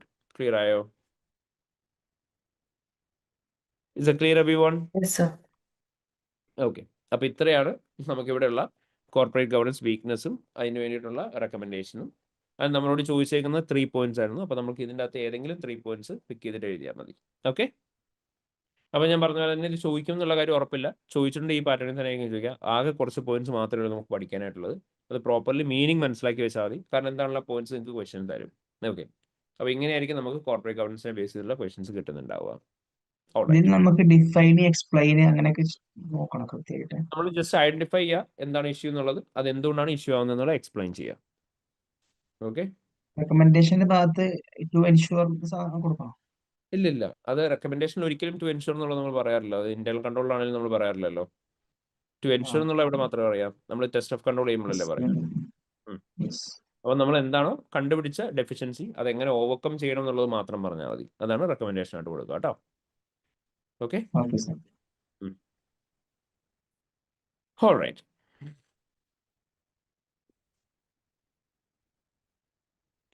സബ്സ്റ്റാൻറ്റീവ്സിനകത്തെ point ആക്കിയിട്ട് എഴുതേണ്ട scenario ആയിട്ട്. Substantive എപ്പോഴും substantive procedure അല്ലേ. So procedure should be always in points. Okay. 1 mark per point ആയിരിക്കും നമുക്ക് സബ്സ്റ്റാൻറ്റീവ്സിന് വേണ്ടി കേട്ടോ. So it should always be in points. Okay. Screen visible അല്ലേ എല്ലാവർക്കും? അല്ലേ? Yes, sir. വൺ നോട്ടിന് തന്നെ സ്ക്രീൻ അല്ലേ ബ്ലാക്ക്? ഓക്കെ. Yes. സോ നമ്മൾ ഇനി പഠിക്കാൻ പോകുന്നത് റിപ്പോർട്ടിങ്ങിൻ്റെ ഏരിയ ആണ്. സോ ബേസിക്കലി നമുക്കറിയാം റിപ്പോർട്ടിങ്ങിനെ ബേസ് ചെയ്ത് ഉറപ്പായിട്ടും നമുക്കൊരു ക്വസ്റ്റ്യൻ ഉണ്ടാവും. ആൻഡ് റിപ്പോർട്ടിങ്ങിനെ ബേസ് ചെയ്തുള്ള ക്വസ്റ്റ്യൻസ് ചോദിക്കുന്ന സമയത്ത് നമ്മളോട് ചോദിക്കുക ഒപ്പീനിയൻ ഏതാണ് ഫിനാൻഷ്യൽ സ്റ്റേറ്റ്മെന്റ്സിന് മേലെ എക്സ്പ്രസ് ചെയ്യേണ്ടതെന്നുള്ളതാണ്. സോ ഒപ്പീനിയനെ കുറിച്ച് പഠിച്ച സമയത്ത് നമ്മൾ പഠിച്ചു there are basically 2 types of opinion. ഏതൊക്കെയായിരുന്നു? മോഡിഫൈഡ് ഉണ്ടാവും, അൺമോഡിഫൈഡ് ഒപ്പീനിയനും ഉണ്ടാവും. അൺമോഡിഫൈഡ് ഒപ്പീനിയൻ നമ്മൾ ഫെർദർ ഒന്നായിട്ട് മാത്രമേ ക്ലാസിഫൈ ചെയ്യാനായിട്ടുള്ളൂ. It is unqualified. And modified opinion നമ്മൾ 3ആയിട്ട് സ്പ്ലിറ്റ് ചെയ്യായിരുന്നു അല്ലേ? ഏതൊക്കെയായിരുന്നു? ക്വാളിഫൈഡ്, പിന്നെ അഡ്വേഴ്സ്, അതേപോലെ തന്നെ ഡിസ്ക്ലെയിമർ ഓഫ് ഒപ്പീനിയൻ. ഇങ്ങനെ 3ആയിട്ടാണ് നമ്മൾ ഡിവൈഡ് ചെയ്യുന്നത്. സോ അൺക്വാളിഫൈഡ് ഒപ്പീനിയൻ എന്താണ് എന്ന് ചോദിച്ചു കഴിഞ്ഞാൽ നമ്മൾ എന്താണെന്നായിരുന്നു പറയുന്നത്? V will B expressing an opinion that the financial statement shows a true and fair view. Qualified opinion എന്ന് പറഞ്ഞാൽ എന്താണ്? True and fair but exceptive. Adverse opinion എന്ന് പറഞ്ഞാൽ നമ്മൾ പറഞ്ഞു financial statements are not true and fair എന്ന് പറയുന്നതാണ് adverse opinion. So disclaimer of opinion എന്ന് പറഞ്ഞു കഴിഞ്ഞാലോ we are enable to express an opinion due to the lack of audit evidence. Audit evidence ഇല്ലാത്ത കാരണം കൊണ്ട് നമുക്കൊരു ഒപ്പീനിയൻ പറയാൻ പറ്റുന്നില്ല എന്ന് പറയുന്നതായിരുന്നു ഡിസ്ക്ലെയിമർ ഓഫ് ഒപ്പീനിയൻ എന്ന് പറയുന്നത്. സോ ഇത്രയാണ് ടൈപ്സ് ഓഫ് ഒപ്പീനിയൻ ആയിട്ട് നമുക്ക് പഠിക്കാനായിട്ടുണ്ടായിരുന്നത്. ആൻഡ് ഇതിലെ ഏത് ഒപ്പീനിയൻ കൊടുക്കണം എന്നുള്ളത് ചോദിച്ചു കഴിഞ്ഞാൽ നമ്മൾ പറഞ്ഞു സിനാരിയോയ്ക്കകത്ത് നമ്മളോട് പറയുന്ന സമയത്ത് നമ്മൾ ആദ്യം നോക്കേണ്ടത് എന്താ? ഈ സിനാരിയോയ്ക്കകത്ത് പറഞ്ഞേക്കുന്ന സിറ്റുവേഷൻ പ്രകാരം ഇവിടെ ഒരു മിസ്സ്റ്റേറ്റ്മെന്റ് ആണോ ഉണ്ടായിരിക്കുന്നത് എന്നുള്ള കാര്യം നോക്കണം, അതോ അത് ഒരു ലാക്ക് ഓഫ് ഓഡിറ്റ് എവിഡൻസ് ആണോ എന്നുള്ളത് നോക്കണം. ഇപ്പോൾ എവിഡൻസ് കിട്ടിയിട്ടില്ല എന്ന് പറയുന്ന കേസിനെയാണ് നമ്മൾ ലാക്ക് ഓഫ് ഓഡിറ്റ് എവിഡൻസ് എന്ന് പറയാം. എവിഡൻസ് കിട്ടി ഒരു മിസ്റ്റേക്ക് ഉണ്ടെന്ന് പറയുന്ന കേസിനെയാണ് നമ്മൾ മിസ്സ്റ്റേറ്റ്മെന്റ് എന്ന് വിളിക്കുന്നുണ്ടാവുക. സോ നമ്മൾ ഫസ്റ്റ് നോക്കേണ്ടത് സിനാരിയോയ്ക്ക് അത് പറഞ്ഞേക്കുന്ന മിസ്സ്റ്റേറ്റ്മെന്റിനെ കുറിച്ചാണോ അതോ ലാക്ക് ഓഫ് ഓഡിറ്റ് എവിഡൻസിനെ കുറിച്ചാണോ പറഞ്ഞേക്കുന്നതെന്നാണ് നോക്കേണ്ടത്. എന്നിട്ട് നമ്മൾ പറഞ്ഞു മിസ്സ്റ്റേറ്റ്മെന്റ് ആണെങ്കിലും ലാക്ക് ഓഫ് ഓഡിറ്റ് എവിഡൻസ് ആണെങ്കിലും നമുക്ക് അവിടെ കൺസിഡർ ചെയ്യാനായിട്ടുള്ള 2 കാര്യങ്ങളാണ്. എന്തൊക്കെയായിരുന്നു? ഒന്ന്, മെറ്റീരിയൽ ആണോ അതെന്നുള്ള കാര്യം നോക്കണം. മിസ്റ്റേക്ക് ആണെങ്കിലും ലാക്ക് ഓഫ് ഓഡിറ്റ് എവിഡൻസ് ആണെങ്കിലും സെയിം as ദാറ്റ് അത് പെർവേസീവ് ആണോ എന്നുള്ള കാര്യം നോക്കണം എന്ന് പറഞ്ഞു. മെറ്റീരിയാലിറ്റി നോക്കാനായിട്ട് നമ്മൾ പറഞ്ഞ കാര്യം ഇതായിരുന്നു. പ്രോഫിറ്റിന്റെ 5% മേലെയാണെങ്കിൽ മെറ്റീരിയൽ ആയിരിക്കും. ഗ്രോസ് പ്രോഫിറ്റിനെ സംബന്ധിച്ച് 0.5% മേലെയാണെങ്കിൽ മെറ്റീരിയൽ ആയിരിക്കും. റവന്യൂവിൻ്റെയും 0.5% മേലെയാണെന്നുണ്ടെങ്കിൽ മെറ്റീരിയൽ ആയിരിക്കും. ദെൻ ടോട്ടൽ അസറ്റിന്റെ 1% മേലെ മെറ്റീരിയൽ ആയിരിക്കും. നെറ്റ് അസറ്റ്സിന്റെ ആണെങ്കിൽ 2% മേലെ മെറ്റീരിയൽ ആയിരിക്കും. ഇതിന് പുറമെ നമ്മൾ പറഞ്ഞു നേച്ചറിന്റെ ബേസിസിൽ മെറ്റീരിയൽ ആണോ നോക്കണം. നേച്ചർ എന്ന് പറയുന്ന സമയത്ത് നമുക്ക് മെയിൻലി അവിടെ 2 കാര്യങ്ങളായിരുന്നു സംസാരിക്കാനുള്ളത്. റിലേറ്റഡ് പാർട്ടി ട്രാൻസാക്ഷൻസ് ആണോ നോക്കുക, അല്ലെങ്കിൽ കമ്പനിയുടെ ഗോയിങ് കൺസേൺ എഫക്ട് ചെയ്യുന്ന എന്തെങ്കിലും ആണോ നോക്കുക. ആണെങ്കിൽ അതും മെറ്റീരിയൽ ആയിരിക്കും. ഇനി ഒരു മിസ്റ്റേക്ക് പെർവേസീവ് ആണോ എന്ന് നോക്കാൻ വേണ്ടിയിട്ട് സ്റ്റാൻഡേർഡ് പ്രകാരം നമ്മൾ 3 കണ്ടീഷൻസ് പഠിച്ചിട്ടുണ്ടായിരുന്നു. ഏതൊക്കെയായിരുന്നു നമ്മൾ പറഞ്ഞത്? നമ്പർ 1, നിങ്ങൾ നോക്കണം ഫിനാൻഷ്യൽ സ്റ്റേറ്റ്മെന്റ്സിന്റെ മൾട്ടിപ്പിൾ എലമെന്റ്സിനെയോ അക്കൗണ്ട്സിനെയോ ഐറ്റത്തിനെയോ എഫക്ട് ചെയ്യുന്ന ഒരു മിസ്റ്റേക്ക് ആണോ. ആണെങ്കിൽ അത് നമ്മൾ പെർവേസീവ് ആയിട്ട് ട്രീറ്റ് ചെയ്യും. 2, ഫിനാൻഷ്യൽ സ്റ്റേറ്റ്മെന്റ്സിന്റെ ഒരു സിംഗിൾ എലമെന്റിനെ ആയിരിക്കും എഫക്ട് ചെയ്യുന്നുണ്ടാവുക, പക്ഷേ അതിന്റെ substantial portion, major portion effect ചെയ്യുന്ന ഒരു മിസ്റ്റേക്ക് ആണെങ്കിൽ അത് പെർവേസീവ് ആയിരിക്കും. ഇനി നമ്മൾ പറഞ്ഞു ഫിനാൻഷ്യൽ സ്റ്റേറ്റ്മെന്റ്സിന്റെ യൂസേഴ്സിന് എഫ്എസിനെ കുറിച്ച് മനസ്സിലാവാനായിട്ട് വേണ്ട ഒരു ഫണ്ടമെന്റൽ ഡിസ്ക്ലോഷറിനെ എഫക്ട് ചെയ്യുന്ന കാര്യമാണെങ്കിൽ അതും പെർവേസീവ് ആയിരിക്കും. പക്ഷേ എക്സാം അപ്രോച്ചിൽ നമ്മൾ എന്താ നോക്കുന്നതെന്ന് പറഞ്ഞു. നിങ്ങൾ ആദ്യം നോക്കുക കമ്പനി പ്രോഫിറ്റിലാണോ നിൽക്കുന്നതെന്ന്. പ്രോഫിറ്റ് നിൽക്കുന്ന കമ്പനി മിസ്റ്റേക്ക് അഡ്ജസ്റ്റ് ചെയ്തതിനു ശേഷം ലോസിലേക്ക് പോയി കഴിഞ്ഞാൽ ആ മിസ്റ്റേക്ക് പെർവേസീവ് ആയിരിക്കും. അല്ലെങ്കിൽ ഓൾറെഡി ലോസിലാണ് കമ്പനി നിൽക്കുന്നത്, കമ്പനിയുടെ മിസ്റ്റേക്ക് അഡ്ജസ്റ്റ് ചെയ്തതിനു ശേഷം കമ്പനി പ്രോഫിറ്റിലേക്ക് വരികയാണ്, അങ്ങനെയാണെങ്കിൽ എമൗണ്ട് ഓഫ് മിസ്റ്റേക്ക് മെറ്റീരിയൽ ആയിരിക്കും. അപ്പോൾ നമ്മൾ നോക്കേണ്ടത് പ്രോഫിറ്റ് നിൽക്കുന്ന കമ്പനി ലോസിലേക്ക് പോകുമെന്ന് നോക്കുക, അല്ല ലോസ് നിൽക്കുന്ന കമ്പനി പ്രോഫിറ്റിലേക്ക് വരുമെന്ന് നോക്കുക. ഈതർ വേ വന്നു കഴിഞ്ഞാൽ എന്തായിരിക്കും? അത് പെർവേസീവ് ആയിരിക്കും. അപ്പോൾ ഇങ്ങനെയാണ് നമ്മൾ പെർവേസീവ്നെസ് കൺസിഡർ ചെയ്യേണ്ടത് നമ്മൾ പറഞ്ഞു. സോ ഇതിന്റെ ബേസിസിൽ നമ്മൾ എക്സാമിനോട് ക്വസ്റ്റ്യൻ ചോദിക്കുന്ന സമയത്ത് ഞാൻ പറഞ്ഞു ആദ്യം നിങ്ങൾ നോക്കുക നമ്മളിപ്പോൾ പറഞ്ഞ പോലെ തന്നെ അതൊരു മിസ്സ്റ്റേറ്റ്മെന്റ് ആണോ എന്ന്. ഇപ്പോൾ ഫിനാൻഷ്യൽ സ്റ്റേറ്റ്മെന്റ്സിൽ അതൊരു മിസ്സ്റ്റേറ്റ്മെന്റ് ആണോ ഉള്ളത്, അത് മെറ്റീരിയൽ ആണോ എന്ന് നോക്കി, പെർവേസീവ് ആണോ എന്ന് നോക്കി. And we came to conclude that it is not material and it is not pervasive. അത് മെറ്റീരിയലും അല്ല പെർവേസീവും അല്ല. നമ്മൾ എന്ത് ഒപ്പീനിയൻ വേണം കൊടുക്കാൻ? അൺക്വാളിഫൈഡ് ഒപ്പീനിയൻ വേണം കൊടുക്കാനായിട്ട്. ഇനി ഒരു മിസ്സ്റ്റേറ്റ്മെന്റ് ഉണ്ട്. ആ മിസ്സ്റ്റേറ്റ്മെന്റ് നമ്മൾ നോക്കുന്ന സമയത്ത് it is both material and pervasive. Misstatement മെറ്റീരിയലും ആണ് പെർവേസീവ് ആണെന്നുണ്ടെങ്കിൽ നമ്മൾ എന്ത് ഒപ്പീനിയൻ കൊടുക്കണം? അഡ്വേഴ്സ് ഒപ്പീനിയൻ വേണം കൊടുക്കാൻ. മിസ്സ്റ്റേറ്റ്മെന്റ് മെറ്റീരിയൽ ആണ് but it is not pervasive, അങ്ങനെയാണെങ്കിൽ ക്വാളിഫൈഡ് ഒപ്പീനിയൻ കൊടുക്കുക. ഇനി മിസ്സ്റ്റേറ്റ്മെന്റ് അല്ല, it's a lack of audit evidence. Audit evidence ഇല്ലാത്തതാണ് നമ്മുടെ problem. Lack of audit evidence ആണെങ്കിൽ അത് മെറ്റീരിയൽ ആണോ പെർവേസീവ് ആണോ നോക്കുക. It is not material and not pervasive. മെറ്റീരിയലും അല്ല പെർവേസീവ് അല്ല എന്നുണ്ടെങ്കിൽ അൺക്വാളിഫൈഡ് ഒപ്പീനിയൻ തന്നെ കൊടുക്കുക. ലാക്ക് ഓഫ് ഓഡിറ്റ് എവിഡൻസ് മെറ്റീരിയലും ആണ് പെർവേസീവ് ആണെന്നുണ്ടെങ്കിൽ ഡിസ്ക്ലെയിമർ ഓഫ് ഒപ്പീനിയൻ കൊടുക്കുക. Lakh of audit evidence material ആണ് ബട്ട് പെർവേസീവ് അല്ല, അങ്ങനെയാണെങ്കിൽ ക്വാളിഫൈഡ് ഒപ്പീനിയൻ കൊടുക്കുക. സോ അപ്പോൾ ഇങ്ങനെയാണ് ഏത് ഒപ്പീനിയൻ കൊടുക്കണം എന്നുള്ള കാര്യം നമ്മൾ കൺക്ലൂഡ് ചെയ്യുന്നത്. അപ്പോൾ ഈ ഫാക്ടേഴ്സ് വെച്ചിട്ട് വേണം ഏത് ഒപ്പീനിയൻ കൊടുക്കണം എന്നുള്ള കാര്യം നമ്മൾ ഡിസൈഡ് ചെയ്യാൻ വേണ്ടിയിട്ട്. ഓർമ്മയുണ്ടോ എല്ലാവർക്കും? Okay, so one more time. Misstatement ആണെങ്കിൽ if it is not material and not pervasive നമ്മൾ എന്ത് കൊടുക്കുക? അൺക്വാളിഫൈഡ് ഒപ്പീനിയൻ കൊടുക്കുക. ദെൻ മെറ്റീരിയൽ ആൻഡ് പെർവേസീവ് ആണെങ്കിൽ adverse opinion, material not pervasive ആണെങ്കിൽ qualified. Lack of audit evidence ആണെങ്കിലോ if it is not material and not pervasive unqualified കൊടുക്കുക. Material and pervasive ആണെങ്കിൽ disclaimer കൊടുക്കുകയാണ്. മെറ്റീരിയൽ നോട്ട് പെർവേസീവ് ആണെങ്കിൽ qualified കൊടുക്കുക. അപ്പോൾ ഇതിന്റെ ബേസിസിൽ നമ്മൾ ഡിസൈഡ് ചെയ്യുക ഏത് ഒപ്പീനിയൻ നമ്മൾ പ്രൊവൈഡ് ചെയ്യണം എന്നുള്ള കാര്യം. ക്ലിയർ ആണോ? എല്ലാവർക്കും പ്രോപ്പർലി ക്ലിയർ ആണോ? ഓക്കെ. ആൻഡ് ഇതുപോലെ തന്നെ നമ്മൾ പലതരത്തിലുള്ള പാരഗ്രാഫുകൾ പഠിച്ചിരുന്നു. ഏതൊക്കെയാണ് നമ്മൾ പാരഗ്രാഫുകൾ പഠിച്ചിരുന്നത്? നമ്മൾ പഠിച്ചിട്ടുണ്ടായിരുന്നു എംഫസിസ് ഓഫ് മാറ്റർ പാരഗ്രാഫ് പഠിച്ചിരുന്നു, അതർ മാറ്റർ പാരഗ്രാഫ് പഠിച്ചിരുന്നു, കീ ഓഡിറ്റ് മാറ്റർ പാരഗ്രാഫ് പഠിച്ചിരുന്നു, material uncertainty relating to going concern paragraph പഠിച്ചിരുന്നു, അതർ ഇൻഫർമേഷൻ പാരഗ്രാഫും പഠിച്ചിട്ടുണ്ടായിരുന്നു. അതിൽ എംഫസിസ് ഓഫ് മാറ്റർ പാരഗ്രാഫ് എന്ന് പറഞ്ഞാൽ നമ്മൾ പറഞ്ഞു ഓൾറെഡി എഫ്എസിൻ്റെ അകത്ത് അപ്രോപ്രിയറ്റ്ലി പ്രസന്റ് ചെയ്യുകയും ഡിസ്ക്ലോസ് ചെയ്യുകയും ചെയ്തൊരു കാര്യത്തെക്കുറിച്ച് ഒരിക്കൽ കൂടി പറയാനായിട്ട് യൂസ് ചെയ്യുന്ന പാരഗ്രാഫിനെയാണ് എംഫസിസ് ഓഫ് മാറ്റർ പാരഗ്രാഫ് എന്ന് വിളിക്കാം. അതർ മാറ്റർ പാരഗ്രാഫ് എന്ന് പറഞ്ഞാൽ ഓൾറെഡി നമ്മൾ പറയുകയും ഡിസ്ക്ലോസ് ചെയ്യുകയും ചെയ്ത കാര്യങ്ങൾക്ക് പുറമെ അഡീഷണലി കറണ്ട് ഇയർ ഓഡിറ്റിനെ കുറിച്ചോ ഓഡിറ്ററായ നമ്മുടെ റെസ്പോൺസിബിലിറ്റിനെ കുറിച്ചോ റിപ്പോർട്ടിനെ കുറിച്ചോ പറയണമെങ്കിൽ പറയാൻ യൂസ് ചെയ്യുന്ന പാരഗ്രാഫാണ് other matter paragraph.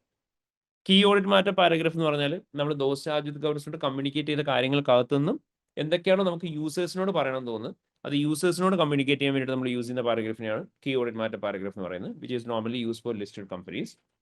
Material uncertainty relating to going concern paragraph എന്ന് പറഞ്ഞാൽ നമ്മൾ പറഞ്ഞു ഗോയിങ് കൺസേണുമായിട്ട് റിലേറ്റ് ചെയ്ത് എന്തെങ്കിലും അൺസർട്ടനിറ്റി ഉണ്ട്, അതേക്കുറിച്ച് പ്രോപ്പർലി പ്രസന്റ് ചെയ്യാൻ ഡിസ്ക്ലോസ് ചെയ്യാൻ ചെയ്തിട്ടുണ്ടെങ്കിൽ അതേക്കുറിച്ച് ഒന്നും കൂടെ എംഫസൈസ് ചെയ്യാൻ വേണ്ടി യൂസ് ചെയ്യുന്ന പാരഗ്രാഫാണ് material uncertainty relating to going concern paragraph.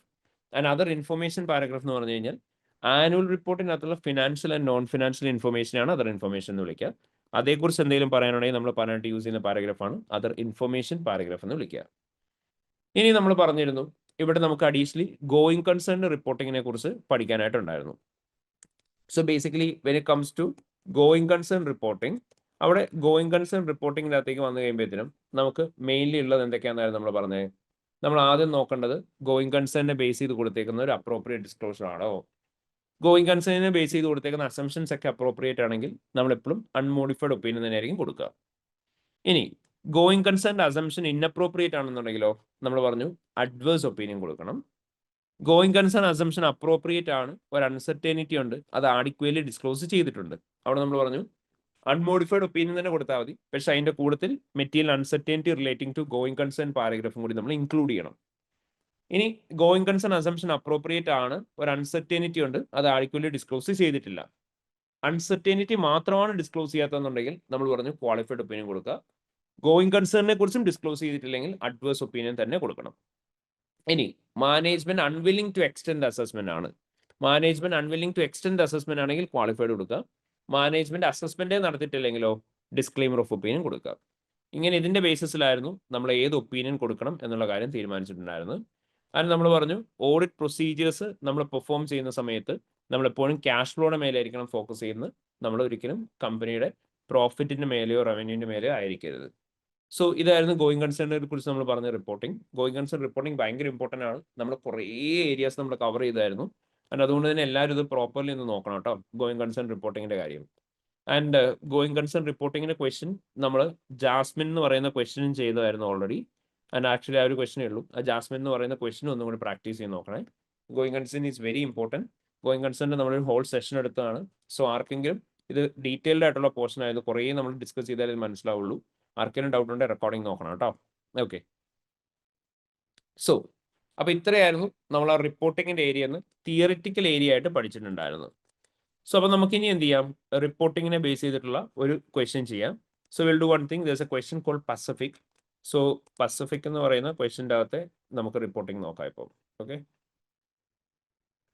So Pacific എന്ന് പറയുന്ന ക്വസ്റ്റ്യൻ എടുക്കുക. സോ ആദ്യം എല്ലാവരും ഒരു കാര്യം ചെയ്തേ, പസഫിക് എന്ന് പറയുന്ന ക്വസ്റ്റ്യൻ്റെ ഈ ഇൻട്രൊഡക്ഷൻ പാരഗ്രാഫ് വായിക്കണം. അതിനുശേഷം പ്രൊവിഷൻ ഫോർ ലീഗൽ ക്ലെയിം എന്ന് പറയുന്ന ഏരിയ വായിക്കണം. ദെൻ ഈ റിപ്പോർട്ടിങ്ങിന്റെ ക്വസ്റ്റ്യൻ വായിക്കണം. ഓക്കെ, സോ അപ്പോൾ ആദ്യമേ പെട്ടെന്ന് ഈ ഇൻട്രൊഡക്ഷൻ പാരഗ്രാഫും പ്രൊവിഷൻ ഫോർ ലീഗൽ ക്ലെയിമിന്റെ പാരഗ്രാഫ് ഒന്ന് വായിച്ചു നോക്കി. സോ ഇൻട്രൊഡക്ഷൻ പാരഗ്രാഫ് നമുക്ക് തന്നിട്ടുണ്ട്. പസഫിക് കമ്പനി എന്ന് പറയുന്ന കമ്പനി ഒരു chain of retail stores run ചെയ്യുന്ന കമ്പനിയാണെന്ന് പറഞ്ഞു. കോസ്മെറ്റിക് പ്രൊഡക്ട്സും ഒക്കെ ഉണ്ടെന്ന് പറഞ്ഞു. നമ്മളാണ് ഈ കമ്പനിയുടെ audit supervisor and final audit കമ്പൻസി ആണെന്നുള്ള കാര്യം പറഞ്ഞിട്ടുണ്ട്. 45.2 million ആണ് revenue and profit before tax 4.1 million ആണെന്നുള്ളത് പറഞ്ഞിട്ടുണ്ട്. ദെൻ നമ്മളോട് ഇവിടെ പ്രൊവിഷൻ ഫോർ ലീഗൽ ക്ലെയിമിനെ കുറിച്ച് പറഞ്ഞേക്കാണ്. In March 2015 number of legal claim കമ്പനിക്ക് ഈ പറയുന്ന കമ്പനിക്ക് എഗൻസ്റ്റായിട്ട് കിട്ടിയിട്ടുണ്ട്. ആ കമ്പനിയുടെ കുറേ കസ്റ്റമേഴ്സിന് സിവിയർ ആയിട്ടുള്ള അലർജിക് റിയാക്ഷൻസ് ഉണ്ടായി എന്ന് പറഞ്ഞിട്ടാണ് ഇവിടെ പറഞ്ഞേക്കുന്നത്. അത് നമ്മളോട് പറഞ്ഞാണ് പ്രൊഡക്റ്റിന്റെ ലേബലിംഗ് ഇൻകറക്റ്റ് ആയിരുന്നു. ഒരു ഇന്റേണൽ ഇൻവെസ്റ്റിഗേഷൻ നടത്തിയപ്പോൾ നമുക്ക് പറഞ്ഞ് ഒരു ബാച്ച് ഓഫ് പ്രൊഡക്ട്സിന്റെ ലേബൽ ഇൻകറക്റ്റ് ആയിട്ടായിരുന്നു കൊടുത്തിരുന്നത്. ഫിനാൻസ് ഡയറക്ടർ അതുകൊണ്ട് തന്നെ പ്രൊവിഷൻ റെക്കഗ്നൈസ് ചെയ്തിരുന്നെന്ന് പറഞ്ഞു 0.5 million. ഇനി ഈ റിപ്പോർട്ടിങ്ങിന്റെ ക്വസ്റ്റ്യൻ വായിച്ചു നോക്കി. During the audit of Pacific companies provision for legal claim, audit team gathered audit evidence showing that provision should amount to 0.8 million. The finance director has suggested that no adjustment is made in the financial statements, as he believes 0.5 million is a reasonable estimate. A difference of 0.3 million is immaterial. And നമ്മളോട് പറഞ്ഞേക്കാണ് provision for legal ക്ലെയിമുമായിട്ട് relate ചെയ്തിട്ട് audit team evidence gather ചെയ്തു. 0.8 million ആയിരുന്നു ശരിക്കും provision വേണ്ടത്. പക്ഷേ ഇവരോട് suggest ചെയ്യുന്ന സമയത്ത് ഇവർ എന്ത് ചെയ്യുന്നില്ല, ഇവർ അഡ്ജസ്റ്റ്മെന്റ്സ് ഒന്നും നടത്താൻ വില്ലിങ് ആവുന്നില്ല. ഇവർ പറയുന്നത് 0.5 million എന്ന് പറയുന്ന പ്രൊവിഷൻ്റെ എമൗണ്ട് അത് റീസണബിൾ ആണ്, 3 million എന്ന് പറയുന്ന എമൗണ്ട് അഡീഷണലി വെക്കേണ്ട ആവശ്യമില്ല, അത് ഇമ്മെറ്റീരിയൽ ആണെന്നാണ് ഇവർ ക്ലെയിം ചെയ്യുന്നത്. Okay, alright. സോ അപ്പോൾ നമുക്ക് ഇങ്ങനെ ഒരു ക്വസ്റ്റ്യൻ കിട്ടിക്കഴിയുമ്പോഴത്തേനും നമ്മൾ പറഞ്ഞിരുന്നു ഇവിടുത്തെ എമൗണ്ട് ഓഫ് മിസ്സ്റ്റേറ്റ്മെന്റ് എത്രയാണെന്നുള്ളതാണ് നമ്മൾ ഫസ്റ്റ് നോക്കേണ്ടത്. സോ എമൗണ്ട് ഓഫ് മിസ്സ്റ്റേറ്റ്മെന്റ് എന്ന് പറഞ്ഞാൽ ഇവിടെ എത്രയാണ് വരുന്നത്, 0.3 million ആണ് എമൗണ്ട് ഓഫ് മിസ്സ്റ്റേറ്റ്മെന്റ് വരുന്നത്. അപ്പോൾ നമ്മൾ ഓഡിറ്റ് റിപ്പോർട്ടിനകത്ത് എന്താ ഇമ്പാക്റ്റ് എന്ന് നോക്കുന്ന സമയത്ത് ഈ 0.3 million എന്ന് പറയുന്ന എമൗണ്ട് നമ്മൾ ആദ്യം പറഞ്ഞു അത് മെറ്റീരിയൽ ആണോ നമ്മൾ നോക്കുന്നുണ്ടാവണം. സോ മെറ്റീരിയൽ ആണോ എന്ന് അറിയാനായിട്ട് നമുക്ക് ഇവിടെ എന്തൊക്കെ ഫിഗേഴ്സ് എന്നുള്ളത്, റവന്യൂവും തന്നിട്ടുണ്ട്, പ്രോഫിറ്റും തന്നിട്ടുണ്ട്. സോ രണ്ടിൻ്റെയും ബേസിസ് നോക്കാം. രണ്ടിൽ ഏതെങ്കിലും ഒരെണ്ണത്തിൻ്റെയും ബേസിസ് മെറ്റീരിയൽ ആണെങ്കിൽ നമുക്ക് അതിനെ മെറ്റീരിയൽ ആയിട്ട് എടുക്കാം. സോ 0.3 ഡിവൈഡഡ് ബൈ 45.2 ഇൻറ്റു 100 ചെയ്യണം. ആൻഡ് നമുക്ക് അടുത്ത ഏതാ 0.3 ഡിവൈഡഡ് ബൈ 4.1 ഇൻറ്റു 100 ചെയ്യണം. എത്ര വരുന്നു നോക്കിയിട്ട് പറഞ്ഞേ. 0.3 divide by 45.2 into 100 then 0.3 million divide by 4.1 into 100. റവന്യൂൻ്റെ എത്ര പെർസെൻറ്റേജ്? ഫസ്റ്റ് 0.66. 0.66%. ഓക്കെ. പ്രോഫിറ്റിൻ്റെയോ 0.3 divide by 4.1. 7.3. 7.3% of the profit. Material ആണോ? മെറ്റീരിയൽ ആണോ? ആണ് അല്ലേ? Yes. Both on the basis of revenue and profit material ആണ്. കാരണം നമ്മൾ പറഞ്ഞായിരുന്നു റവന്യൂവിന്റെ എത്ര പെർസെൻറ്റേജ് മേലെ വന്നാലും മെറ്റീരിയൽ ആവുന്നത് 0.5% മേലെ, പ്രോഫിറ്റിന് എത്ര പെർസെൻറ്റേജ് മേലെയും 5% മേലെയും. So it's already 7.3 and 0.66. So it's material on the basis of both profit and revenue. And ഞാൻ ചോദിക്കട്ടെ, ഇത് പെർവേസീവ് ആണോ? ഇത് പെർവേസീവ് ആണോ? അല്ല. കാരണം എന്താ? കമ്പനിക്ക് പ്രോഫിറ്റ് ഓൾറെഡി എത്രയുണ്ട്? 4.1 million ഉണ്ട്. അതിൽ നിന്ന് 0.3 million കുറച്ച് കഴിഞ്ഞാൽ കമ്പനി ലോസിലേക്ക് പോവോ? ഇല്ല. Company will still be in profit. Therefore, it's a mistake which is material but not pervasive. So mistake is material here, but the amount of misstatement is not pervasive. So mistake material ആണ് പക്ഷെ pervasive അല്ല എന്ന് വരുന്ന കേസിൽ നമ്മൾ എന്ത് opinion ആയിരിക്കും കൊടുക്കേണ്ടത്? ക്വാളിഫൈഡ് ഒപ്പീനിയൻ കൊടുക്കും. ക്വാളിഫൈഡ് എക്സെപ്റ്റ് ഫോർ ഒപ്പീനിയൻ ആയിരിക്കും കൊടുക്കേണ്ടി വരിക. സോ അപ്പോൾ ഇങ്ങനെയായിരിക്കും നമ്മൾ ഏത് ഒപ്പീനിയൻ ആണ് കൊടുക്കേണ്ടത് എന്നുള്ള കാര്യം ഡിസൈഡ് ചെയ്യുക. ഓർമ്മയുണ്ടല്ലോ എല്ലാവർക്കും? ഓക്കെ. അപ്പം നമ്മളോട് ഇവിടെ ചോദിച്ചേക്കുന്ന ഇഷ്യൂ എന്താണെന്നുള്ളത് ഡിസ്കസ് ചെയ്യാനും ഇമ്പാക്ട് ഓൺ ഓഡിറ്റ് റിപ്പോർട്ട് എന്താണെന്നുള്ളത് പറയാനാണ് പറഞ്ഞേക്കുന്നത്. സോ ഇങ്ങനെയുള്ള ക്വസ്റ്റ്യൻസ് വരുന്ന സമയത്ത് ആൻസർ ചെയ്യുമ്പോൾ അവിടെ എന്തൊക്കെ എഴുതണം എന്ന് ഞാൻ പറഞ്ഞേ. ആദ്യം എന്ത് ചെയ്യുക? ഫാക്ട് എഴുതണം. ഫാക്ട് എന്ന് പറയുമ്പോൾ നിങ്ങൾ ഐഡന്റിഫിക്കേഷൻ പാർട്ട് മാത്രം എഴുതിയാൽ മതി. ആ സിനാരിയുള്ള ഇഷ്യൂ എന്താണെന്നുള്ളത് ക്വിക്ലി ഒന്ന് പറയാം. രണ്ടാമതായിട്ട് അക്കൗണ്ടിങ് ട്രീറ്റ്മെന്റ് മെൻഷൻ ചെയ്യണം. മൂന്നാമതായിട്ട് ഇവിടെ ഉണ്ടായേക്കുന്ന മിസ്സ്റ്റേറ്റ്മെന്റ് എന്താണ്, അതുപോലെ തന്നെ മിസ്സ്റ്റേറ്റ്മെന്റിന്റെ ഇമ്പാക്ട് എന്താണെന്നുള്ള കാര്യം പറയുക. നാലാമതായിട്ട് എന്ത് ചെയ്യണം? മെറ്റീരിയൽ ആണോ എന്നുള്ള കാര്യം പറയണം. ദെൻ പെർവേസീവ് ആണോ എന്നുള്ള കാര്യം പറയണം. ദെൻ ഒപ്പീനിയൻ ഏതാണെന്നുള്ളത് പറയുക. അതേപോലെ തന്നെ ലാസ്റ്റ് എന്ത് ചെയ്യണം എന്ന് പറഞ്ഞേ, basis for opinion paragraph include ചെയ്യാൻ പറയണം. സോ ഇതായിരിക്കണം നമ്മുടെ റിപ്പോർട്ടിംഗ് എപ്പോഴും ആൻസർ ചെയ്യുന്ന സമയത്ത് ജനറൽ ഫോമാറ്റ് എന്ന് പറയാം. നമ്മൾ ആൻസർ ചെയ്യുന്ന സമയത്ത് നമ്മൾ എന്തായിരിക്കും ആദ്യമേ ചെയ്യേണ്ടത്? നിങ്ങൾ ഇവിടുത്തെ സിനാരി പറയാം. There are multiple legal claims raised against the company during the year due to the incorrect labeling of the product. Therefore, as per IAS 37, provision, contingent liability and contingent asset, company should have maintained adequate provision for the probable future cash outflows. However, the company have recognized a provision of 0.5 million, considering that their estimate is reasonable. But the audit fieldwork has confirmed that required amount of provision is 0.8 million. But the management is unwilling to correct the misstatement of 0.3 million as they consider it as not material. But considering the materiality, the amount of misstatements represents 0.66% of the revenue and 7.3% of the profit. Therefore, it's a material misstatement and the company's provision will be understated and profit will be overstated. Even though the amount of misstatement is material, it cannot be considered as pervasive as the reported profit is not restated into losses even if the misstatement are adjusted in the company's financial statements. Therefore, the auditor shall express qualified except for opinion since the misstatement is material but not pervasive, stating that the financial statement shows a true and fair view except the mistakes in relation to the provision in the company's financial statements. Following the opinion paragraph, auditor shall also provide basis for qualified opinion, to explain the reasons for providing qualified opinion, and to state the impact of misstatements in relation to provision in the company's financial statements. ഇതായിരിക്കും നമ്മൾ answer ആയിട്ട് എഴുതേണ്ടി വരിക. അപ്പോൾ അവിടുത്തെ issue എന്താണെന്നുള്ളത് നമ്മൾ discuss ചെയ്തു. Then impact on report എന്താണെന്നുള്ളതും പറഞ്ഞു. അപ്പോൾ ഇഷ്യൂ എന്താണെന്നുള്ളത് പറയാൻ നമ്മൾ ആ ഫാക്ട് പറയാം, അതിൻ്റെ ഐഡന്റിഫിക്കേഷൻ പാർട്ട് ബ്രീഫായിട്ട് പറയാം, ട്രീറ്റ്മെന്റ് പറയാം, മിസ്സ്റ്റേറ്റ്മെന്റ് എന്താ, ഇമ്പാക്ട് ഓൺ എഫേഴ്സ് എന്താണെന്നുള്ളത് ഇവിടെ പറഞ്ഞാലും മതി.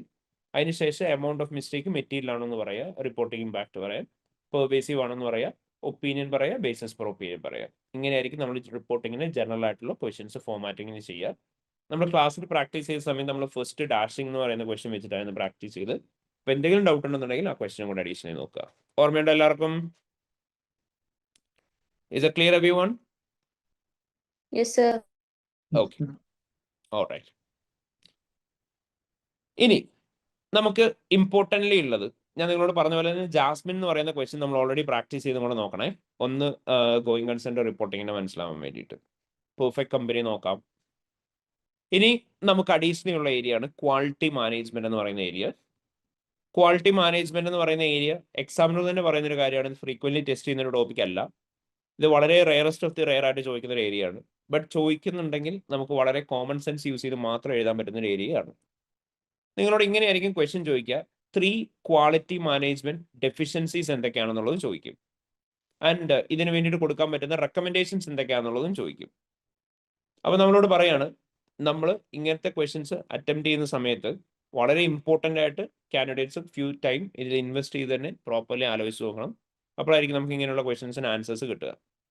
ഇവിടെ പറഞ്ഞേക്കുന്നത് നോക്കി, ISA 220 എന്ന് പറയുന്ന സ്റ്റാൻഡേർഡിനെ ബേസ് ചെയ്തും ബാക്കിയുള്ള ISA സ്റ്റാൻഡേർഡ്സിനെ ബേസ് ചെയ്തിട്ടുമാണ് നമ്മുടെ ക്വസ്റ്റ്യൻസ് വരുന്നത് ഇവിടെ. അപ്പോൾ നമ്മൾ ജനറൽ ആയിട്ട് ISAക്കകത്ത് പഠിച്ച ഓഡിറ്റിംഗ് കോൺസെപ്റ്റിനെ ബേസ് ചെയ്തിട്ട് എന്തെങ്കിലുമൊക്കെ പ്രോപ്പർലി ചെയ്യാത്തതിനെ കുറിച്ചായിരിക്കും ഇവിടെ പറഞ്ഞിട്ടുണ്ടാവുക. അപ്പോൾ നിങ്ങളോട് പറയുന്ന ഫസ്റ്റ് കാര്യമാണ്, ക്വാളിറ്റി മാനേജ്മെന്റ് ക്വസ്റ്റ്യൻസ് വരുന്ന സമയത്ത് സിനാരിയോ നോക്കിയിട്ട് നമ്മുടെ ഓഡിറ്റിന്റെ ക്വാളിറ്റീനെ അഫക്ട് ചെയ്യുന്ന സാധനം എന്താ സിനാരിയോയിൽ പറഞ്ഞേക്കുന്നതെന്ന് ഐഡന്റിഫൈ ചെയ്യണം. അതെങ്ങനെയാണ് എഫക്ട് ചെയ്യുന്നത് എന്നുള്ളത് എക്സ്പ്ലെയിൻ ചെയ്യണം. അവിടെ നിങ്ങൾ റെക്കമെൻഡേഷൻ കൊടുക്കണം. ഇവിടെ റെക്കമെൻഡേഷൻ കൊടുക്കുമ്പോൾ ഓഡിറ്ററായി നമ്മൾ എന്താണ് ചെയ്യേണ്ടത് എന്നുള്ളതാണ് റെക്കമെൻഡേഷൻ ആയിട്ട് കൊടുക്കേണ്ടത്. ഇവിടെ നിങ്ങളോട് പറഞ്ഞേക്കുന്ന ഒരു കാര്യമാണ് എക്സാമിനർ, കാൻഡിഡേറ്റ്സ് സിനാരിയോ വായിക്കുന്ന സമയത്ത് ലൈൻ ബൈ ലൈൻ വായിക്കുക. നിങ്ങളോട് കോമൺ സെൻസ് യൂസ് ചെയ്യാനാണ് പറഞ്ഞേക്കുന്നത്. കാരണം എന്താ, ഓഡിറ്റ് ഫേം ഇവിടെ ചെയ്തേക്കുന്ന കാര്യങ്ങൾ ഓരോന്നും കറക്റ്റ് ആയിട്ട് തന്നെയാണ് ചെയ്തേക്കുന്നത്, റീസണബിൾ ആയിട്ട് ചെയ്യേണ്ടത് തന്നെയാണ് ചെയ്തേക്കുന്നത് നോക്കുക. ആൻഡ് ഈ ഓഡിറ്റിന്റെ ക്വാളിറ്റി എൻഷുർ ചെയ്യാൻ പറ്റുമോ എന്നുള്ള കാര്യം നോക്കുക. സിനാരിയോയ്ക്കകത്ത് നിങ്ങൾക്ക് വേണ്ടതിനേക്കാളും കൂടുതൽ ഡെഫിഷ്യൻസീസ് ചിലപ്പോൾ ഉണ്ടാവാം. അപ്പോൾ നിങ്ങൾ എന്ത് ചെയ്യുക, അതിനകത്ത് ഏറ്റവും ഇമ്പോർട്ടൻ്റ് ആയിട്ടുള്ള ഡെഫിഷ്യൻസീസ് വേണം പിക്ക് ചെയ്തിട്ട് നോക്കാനായിട്ട്. ഇനി അതുപോലെ തന്നെ നിങ്ങളോട് പറഞ്ഞേക്കാണ്, ഡെഫിഷ്യൻസി ഉണ്ട് എന്നുണ്ടെങ്കിൽ അവിടെ നമ്മൾ ആദ്യം അതിനെ പ്രോപ്പർലി എക്സ്പ്ലെയിൻ ചെയ്യുന്നുണ്ടാവണം. അപ്പോൾ എക്സ്പ്ലെയിൻ ചെയ്യുന്ന സമയത്ത് നമ്മളവിടെ പറയേണ്ടത് ക്വാളിറ്റി മാനേജ്മെന്റ് ഇഷ്യൂസ് എന്തൊക്കെയാണ് വരിക, അതുപോലെ തന്നെ ഓഡിറ്റ് അപ്രോച്ചിന് ഇത് എങ്ങനെ അഫക്റ്റ് ചെയ്യും, ഇവിടെ പറഞ്ഞേക്കുന്ന പ്രോബ്ലംസ് എന്നുള്ളതാണ് നമ്മൾ പറയേണ്ടത്. നമ്മൾ പറയുന്നത് ക്ലിയർലി ഈ ഡെഫിഷ്യൻസി എന്താണെന്നുള്ളത് മനസ്സിലാക്കി അവിടെ നമ്മൾ എങ്ങനെയാണ് ഒപ്പീനിയൻ ഇൻകറക്റ്റ് ആയി പോകുന്നത് എന്നുള്ള കാര്യം പ്രോപ്പർ ആയിട്ടുള്ള രീതിയിൽ എക്സ്പ്ലെയിൻ ചെയ്താൽ മാത്രമായിരിക്കും നമുക്ക് മാർക്ക് കിട്ടുന്നുണ്ടാവുക. ഇപ്പോൾ എക്സാമ്പിൾ ഇവിടെ പറഞ്ഞേക്കാൻ നോക്കി, നമ്മളിവിടെ ക്വസ്റ്റ്യൻ പറയാണ്, audit juniors planning meeting attend ചെയ്തിട്ടില്ല എന്ന് പറഞ്ഞു. അപ്പോൾ നമ്മളവിടെ എന്തായിട്ട് പറയണം, audit juniors planning meeting attend ചെയ്തിട്ടില്ലെങ്കിൽ എന്തായിരിക്കും സംഭവിക്കുക, ഇവരെ ഫേസ് ചെയ്യാൻ പോകുന്ന റിസ്കുകൾ എന്തൊക്കെയാണെന്നുള്ളതിനെ കുറിച്ച് ഈ പറയുന്ന ജൂനിയേഴ്സിന് പ്രോപ്പർ അണ്ടർസ്റ്റാൻഡിങ് ഉണ്ടാവില്ല. അതുകൊണ്ട് തന്നെ റിസ്ക് അസസ്മെന്റ് അവർക്ക് പ്രോപ്പർലി ക്യാരി ഔട്ട് ചെയ്യാൻ പറ്റില്ല എന്നുള്ളതായിരിക്കും നമ്മളവിടെ പറയുന്നുണ്ടാവുക. അപ്പം അങ്ങനെ ലോജിക്കലി നോക്കുക. നിങ്ങളോട് ഇവിടെ പറഞ്ഞു 1 മാർക്കായിരിക്കും നിങ്ങൾക്ക് ഓരോ ആൻസേഴ്സും പ്രോപ്പർലി റെക്കമെൻഡ് ചെയ്യുന്നതിന് കിട്ടുന്നുണ്ടാവുക. റെക്കമെൻഡേഷൻ കൊടുക്കുന്ന സമയത്ത് പ്രോപ്പർലി ഡീറ്റെയിൽഡ് ആയിട്ടുള്ള റെക്കമെൻഡേഷൻ തന്നെ കൊടുക്കണം. പ്രാക്ടിക്കലായിട്ട് നമുക്ക് ചെയ്യാൻ പറ്റുന്ന കാര്യം മാത്രമേ റെക്കമെൻഡേഷൻ ആയിട്ട് കൊടുക്കാനായിട്ട് പാടുള്ളൂ. ഓക്കെ, ഇപ്പോൾ അവിടെ ഒരു എക്സാമ്പിൾ പറഞ്ഞേക്കുന്ന കാര്യം നോക്കി, നിങ്ങളോട് സിനാരിയോയിൽ പറഞ്ഞേക്കാണ്, നിങ്ങൾ ഒരു എഡ്യൂക്കേഷൻ ഇൻസ്റ്റിറ്റ്യൂഷന്റെ മാത്രം ഓഡിറ്റ് ചെയ്യുന്ന ഒരു ഓഡിറ്റർ ആണെന്ന്. ആൻഡ് നിങ്ങളുടെ ഇപ്പം പുതിയ ഓഡിറ്റ് പറഞ്ഞേക്കുന്നത് മാനുഫാക്ചറിങ് ആൻഡ് റീറ്റെയിൽ ഇൻഡസ്ട്രിയിലുള്ള ഒരു കമ്പനിയുടെയാണ്. ഇവിടെ ഓഡിറ്ററായി നിങ്ങൾ ഇതുവരെ ചെയ്തിട്ടുള്ള എഡ്യൂക്കേഷൻ ഇൻസ്റ്റിറ്റ്യൂഷൻ്റെ ഓഡിറ്റ് മാത്രമാണെന്നാണ് ക്വസ്റ്റ്യൻ പറഞ്ഞേക്കുന്നത്. അപ്പോൾ അവിടെ നമുക്ക് പറയാൻ പറ്റുന്ന ഇംപ്ലിക്കേഷൻ എന്തായിരിക്കും, ലാക്ക് ഓഫ് എക്സ്പീരിയൻസ് ഉണ്ടാവും റീറ്റെയിൽ ആൻഡ് മാനുഫാക്ചറിങ് ഇൻഡസ്ട്രിയിൽ. അതുകൊണ്ട് തന്നെ എറേഴ്സ് ഉണ്ടാവാനുള്ള ചാൻസ് കൂടുതലായിരിക്കും. റെക്കമെൻഡേഷൻ കൊടുക്കാൻ പറ്റുന്നത് എന്തായിരിക്കും, ഒരു ഡിഫറെൻ്റ് ആയിട്ടുള്ള ഓഡിറ്റ് ടീമിനെ നമ്മൾ അവിടെ വർക്ക് അസൈൻ ചെയ്യണം. Experience in retail and manufacturing industry ഉള്ള ആളുകളെ മാത്രമേ ടീമിലേക്ക് ഇൻക്ലൂഡ് ചെയ്യാൻ പാടുള്ളൂ എന്ന് പറയാം. അതായിരിക്കും നമ്മുടെ റെക്കമെൻഡേഷൻ. ഇതാണ് ഒരു വെൽ സ്ട്രക്ചർഡ് ആൻസർ എന്ന് പറയുന്നത്. അപ്പോൾ അവിടെ എങ്ങനെയാണ് ഇത് ഇഷ്യൂ ആയി മാറുന്നത് എന്നുള്ളത് നമ്മൾ പറഞ്ഞു. ഒരു പുവർ സ്ട്രക്ചർഡ് ആൻസർ എന്ന് പറഞ്ഞാൽ അവിടെ എന്തായിരിക്കും നമ്മൾ പറയുന്നത്, നമ്മൾ ഐഡന്റിഫിക്കേഷൻ പാർട്ട് പറയും, audit team audit education institutions മാത്രമാണ് നടത്തിയിട്ടുള്ളത്, ഇത് പ്രോബ്ലമാറ്റിക് ആയിരിക്കും. എന്താ പ്രോബ്ലം എന്നുള്ളത് നമ്മൾ പറയുന്നില്ല. അവിടെ എക്സ്പീരിയൻസ് ഇല്ല എന്നുള്ളതാണ് പ്രോബ്ലം എന്നുള്ളത് നമ്മൾ പറയുന്നില്ല. റെക്കമെൻഡേഷൻ ആണ് നമ്മൾ പറയുന്നത്, സീനിയർ ആൻഡ് എക്സ്പീരിയൻസ്ഡ് ഓഡിറ്റേഴ്സിനെ വേണം, അവരെ റീപ്ലേസ് ചെയ്യണമെന്നോ അവർക്ക് ഇന്ന ഇൻഡസ്ട്രി നോളജ് വേണമെന്നോ ഒന്നും നമ്മൾ പറയുന്നില്ല. ഇതാണ് ഒരു വീഗ് ആൻസർ എന്ന് പറയുക. അതാണ് ഇവിടെ പറഞ്ഞേക്കുന്നത്. ഒരു വെൽ സ്ട്രക്ചർഡ് ആൻസറും പുവർലി സ്ട്രക്ചർഡ് ആൻസറും തമ്മിലുള്ള വ്യത്യാസം എന്താണ്, ഈ വെൽ സ്ട്രക്ചർഡ് ആൻസറിനകത്ത് സ്പെസിഫിക് ആയിട്ട് നമ്മൾ ഡെഫിഷ്യൻസി എന്താന്ന് പറഞ്ഞിട്ടുണ്ട്, അത് ക്രിയേറ്റ് ചെയ്യുന്ന ഇമ്പാക്ട് എന്താന്ന് പറഞ്ഞിട്ടുണ്ട്, അവിടെ എന്താണ് പ്രിസൈസ്ലി നമുക്ക് വേണ്ട റെക്കമെൻഡേഷൻ എന്നുള്ളതും കൊടുത്തിട്ടുണ്ട്. ഒരു പുവർലി സ്ട്രക്ചർ ചെയ്ത ആൻസർ ആകുമ്പോഴോ അത് വേഗ് ആയിരിക്കും, എന്താ ചെയ്യേണ്ടതെന്നുള്ള കറക്റ്റ് ആയിട്ട് നമ്മൾ പറഞ്ഞിട്ടുണ്ടാവില്ല, അവിടെ എക്സ്പ്ലനേഷൻ നമ്മൾ കൊടുത്തിട്ടുണ്ടാവില്ല, ജനറിക് ആയിട്ടുള്ള കുറച്ച് റെക്കമെൻഡേഷൻസ് മാത്രമായിരിക്കും കൊടുത്തിട്ടുണ്ടാവുക, ഡീറ്റെയിൽഡ് ആയിട്ടൊന്നും നമ്മൾ റെക്കമെൻഡേഷൻസ് കൊടുത്തിട്ടുണ്ടാവില്ല. അപ്പൊ എക്സാമിനർ നിങ്ങളോട് പറയുന്ന കാര്യം ഇതാണ്, അവർ തന്നെ പറയുന്നുണ്ട് ഇതൊരു അൺയൂഷ്വൽ റിക്വയർമെന്റ് ആണ്, സ്ഥിരം ചോദിക്കാറുള്ള റിക്വയർമെന്റ് ഒന്നും അല്ല. ബട്ട് ക്വാളിറ്റി മാനേജ്മെന്റ് റിക്വയർമെന്റ്സ് നോക്കുന്ന സമയത്ത് നിങ്ങൾ സിനാരിയോ വായിച്ച് നോക്കുക. അത് നിങ്ങളോട് പറഞ്ഞേക്കുന്നതാണ്, അൺയൂഷ്വൽ ആയിട്ടുള്ള ഇങ്ങനെയുള്ള സാഹചര്യങ്ങൾ വരാനും നിങ്ങൾ പ്രിപ്പയർഡ് ആയിരിക്കണം. അപ്പൊ നിങ്ങൾ അവിടെ ചെയ്യേണ്ട ഇത്രയേ ഉള്ളൂ, അവിടെ നിങ്ങൾ തിയറിയോ കോൺസെപ്റ്റോ ഒന്നും അല്ല നോക്കേണ്ടത്, കോമൺ സെൻസ് ആണ് യൂസ് ചെയ്യേണ്ടത്. കോമൺ സെൻസ് യൂസ് ചെയ്ത് ഇങ്ങനെയുള്ള ക്വസ്റ്റ്യൻസ് ടാക്കിൾ ചെയ്യാനാണ് എക്സാമിനർ നിങ്ങളോട് പറയുന്നത്. മനസ്സിലായോ? സോ ഇങ്ങനെയായിരിക്കും നമുക്ക് ക്വാളിറ്റി മാനേജ്മെന്റിനെ ബേസ് ചെയ്തിട്ടുള്ള ക്വസ്റ്റ്യൻസ് വരാൻ പോകുന്നത്. സോ നമുക്കൊരു കാര്യം ചെയ്യാം, we will do a question relating to the quality management. ആകെ നമുക്ക് അങ്ങനെ എടുത്തു പറയത്തക്ക രീതിയിലുള്ള ക്വസ്റ്റ്യൻസ് ഒന്നും ഒരുപാടില്ല ക്വാളിറ്റി മാനേജ്മെന്റിന്. സോ ക്വാളിറ്റി മാനേജ്മെന്റിന് ഉള്ള ഒരു ക്വസ്റ്റ്യൻ ചെയ്യാം. So you will get an overall understanding എങ്ങനെയാണ് ക്വാളിറ്റി മാനേജ്മെന്റിന്റെ വരുന്നതെന്ന്. പിന്നെ ഞാൻ പറഞ്ഞ പോലെ തന്നെ പ്യുവർലി നമ്മളിത് കോമൺ സെൻസ് യൂസ് ചെയ്ത് മാത്രം എഴുതുന്ന ഒരു പർട്ടിക്കുലർ ക്വസ്റ്റ്യൻ ആണ്. ഒരിക്കലും നമുക്കുള്ള വേറെ തിയറിറ്റിക്കൽ നോളജോ കാര്യങ്ങളൊന്നും ഒരുപാട് യൂസ് ചെയ്യേണ്ട ആവശ്യമില്ല. ബട്ട് സ്റ്റിൽ നമുക്ക് കുറച്ച് നോളജ് പാർട്ട് വേണ്ടതായിട്ട് വരും. അതായത് ഓവറോൾ ഓഡിറ്റിനകത്ത് എന്തൊക്കെയാണ് ചെയ്യുന്നത് എന്നുള്ളതിനെ കുറിച്ച് നോളജ് വേണം, അത്രയേ ഉള്ളൂ. അപ്പോൾ ബ്ലാക്ക്ബെറി എന്ന് പറയുന്ന ക്വസ്റ്റ്യൻ ആണ് നമ്മളിപ്പോൾ ചെയ്യാൻ വേണ്ടിയിട്ട് പോകുന്നത്. അപ്പോൾ നിങ്ങൾക്ക് ബ്ലാക്ക്ബെറി എന്ന് പറയുന്ന ക്വസ്റ്റിനെ ബേസ് ചെയ്തിട്ട് ക്വാളിറ്റി മാനേജ്മെന്റിന്റെ ഡെഫിഷ്യൻസീസും റെക്കമെൻഡേഷനുമാണ് ചോദിച്ചേക്കുന്നത്. ഇവിടെ നിങ്ങളോട് ചോദിച്ചേക്കുന്നത് ഓഡിറ്റിന്റെ ക്വാളിറ്റിനെ എഫക്ട് ചെയ്യുന്ന 3 ഇഷ്യൂസ് ഐഡന്റിഫൈ ചെയ്യാൻ പറഞ്ഞിട്ടുണ്ട്. അതിന് വേണ്ടിയിട്ട് കോമൺ സെൻസ് യൂസ് ചെയ്ത് റെക്കമെൻഡേഷൻ കൊടുക്കാൻ പറഞ്ഞിട്ടുണ്ട്. അപ്പോൾ ഇവിടെ ഇത്രയും ചെറിയ പാരഗ്രാഫാണ്. ഈ പാരഗ്രാഫ് ഒന്ന് വായിച്ചിട്ട് ഇവിടെ നിങ്ങൾക്ക് ഓഡിറ്റിന്റെ ക്വാളിറ്റിനെ എഫക്ട് ചെയ്യുന്ന ഇഷ്യൂസ് എന്തൊക്കെയായിരിക്കും എന്നുള്ളതൊന്ന് നോക്കി നോക്കി, അതിന് അവിടെ എന്തൊക്കെയായിരിക്കും റെക്കമെൻഡേഷൻസ് കൊടുക്കാൻ പറ്റുന്നതെന്ന് നോക്കി. So please start with this. It is now 1st of December 2015. The final audit has commenced. The audit manager assigned to the audit has been taken ill, and you have been informed you will have to take on the role of audit manager as well as audit senior. There is no one available to review your work until the day before the audit report is due to be signed. Due to the reduction in resources assigned to the audit engagement partner has instructed you to reduce number of procedures performed and reduce sample size to ensure that the audit is completed by the deadline originally agreed with BlackBerry company. നമ്മളോട് പറഞ്ഞേക്കുന്നത് ഇപ്പം എന്തൊക്കെയാ, 1st of December 2015 ആയി final audit നടക്കുകയാണെന്ന് പറഞ്ഞു. നമ്മളോട് പറഞ്ഞു audit മാനേജറിനെ assign ചെയ്തേക്കുന്നതിന് അവർ ഇല്ലായിട്ട് പോയി.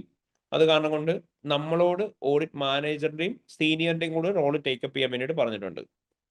അത് നമ്മളോട് പറഞ്ഞേക്കാണ് അവിടെ നിങ്ങളുടെ വർക്ക് ഓഡിറ്റ് റിപ്പോർട്ട് സൈൻ ചെയ്യുന്ന തലേന്ന് വരെ റിവ്യൂ ചെയ്യാനായിട്ട് ആരും ഉണ്ടാവില്ല.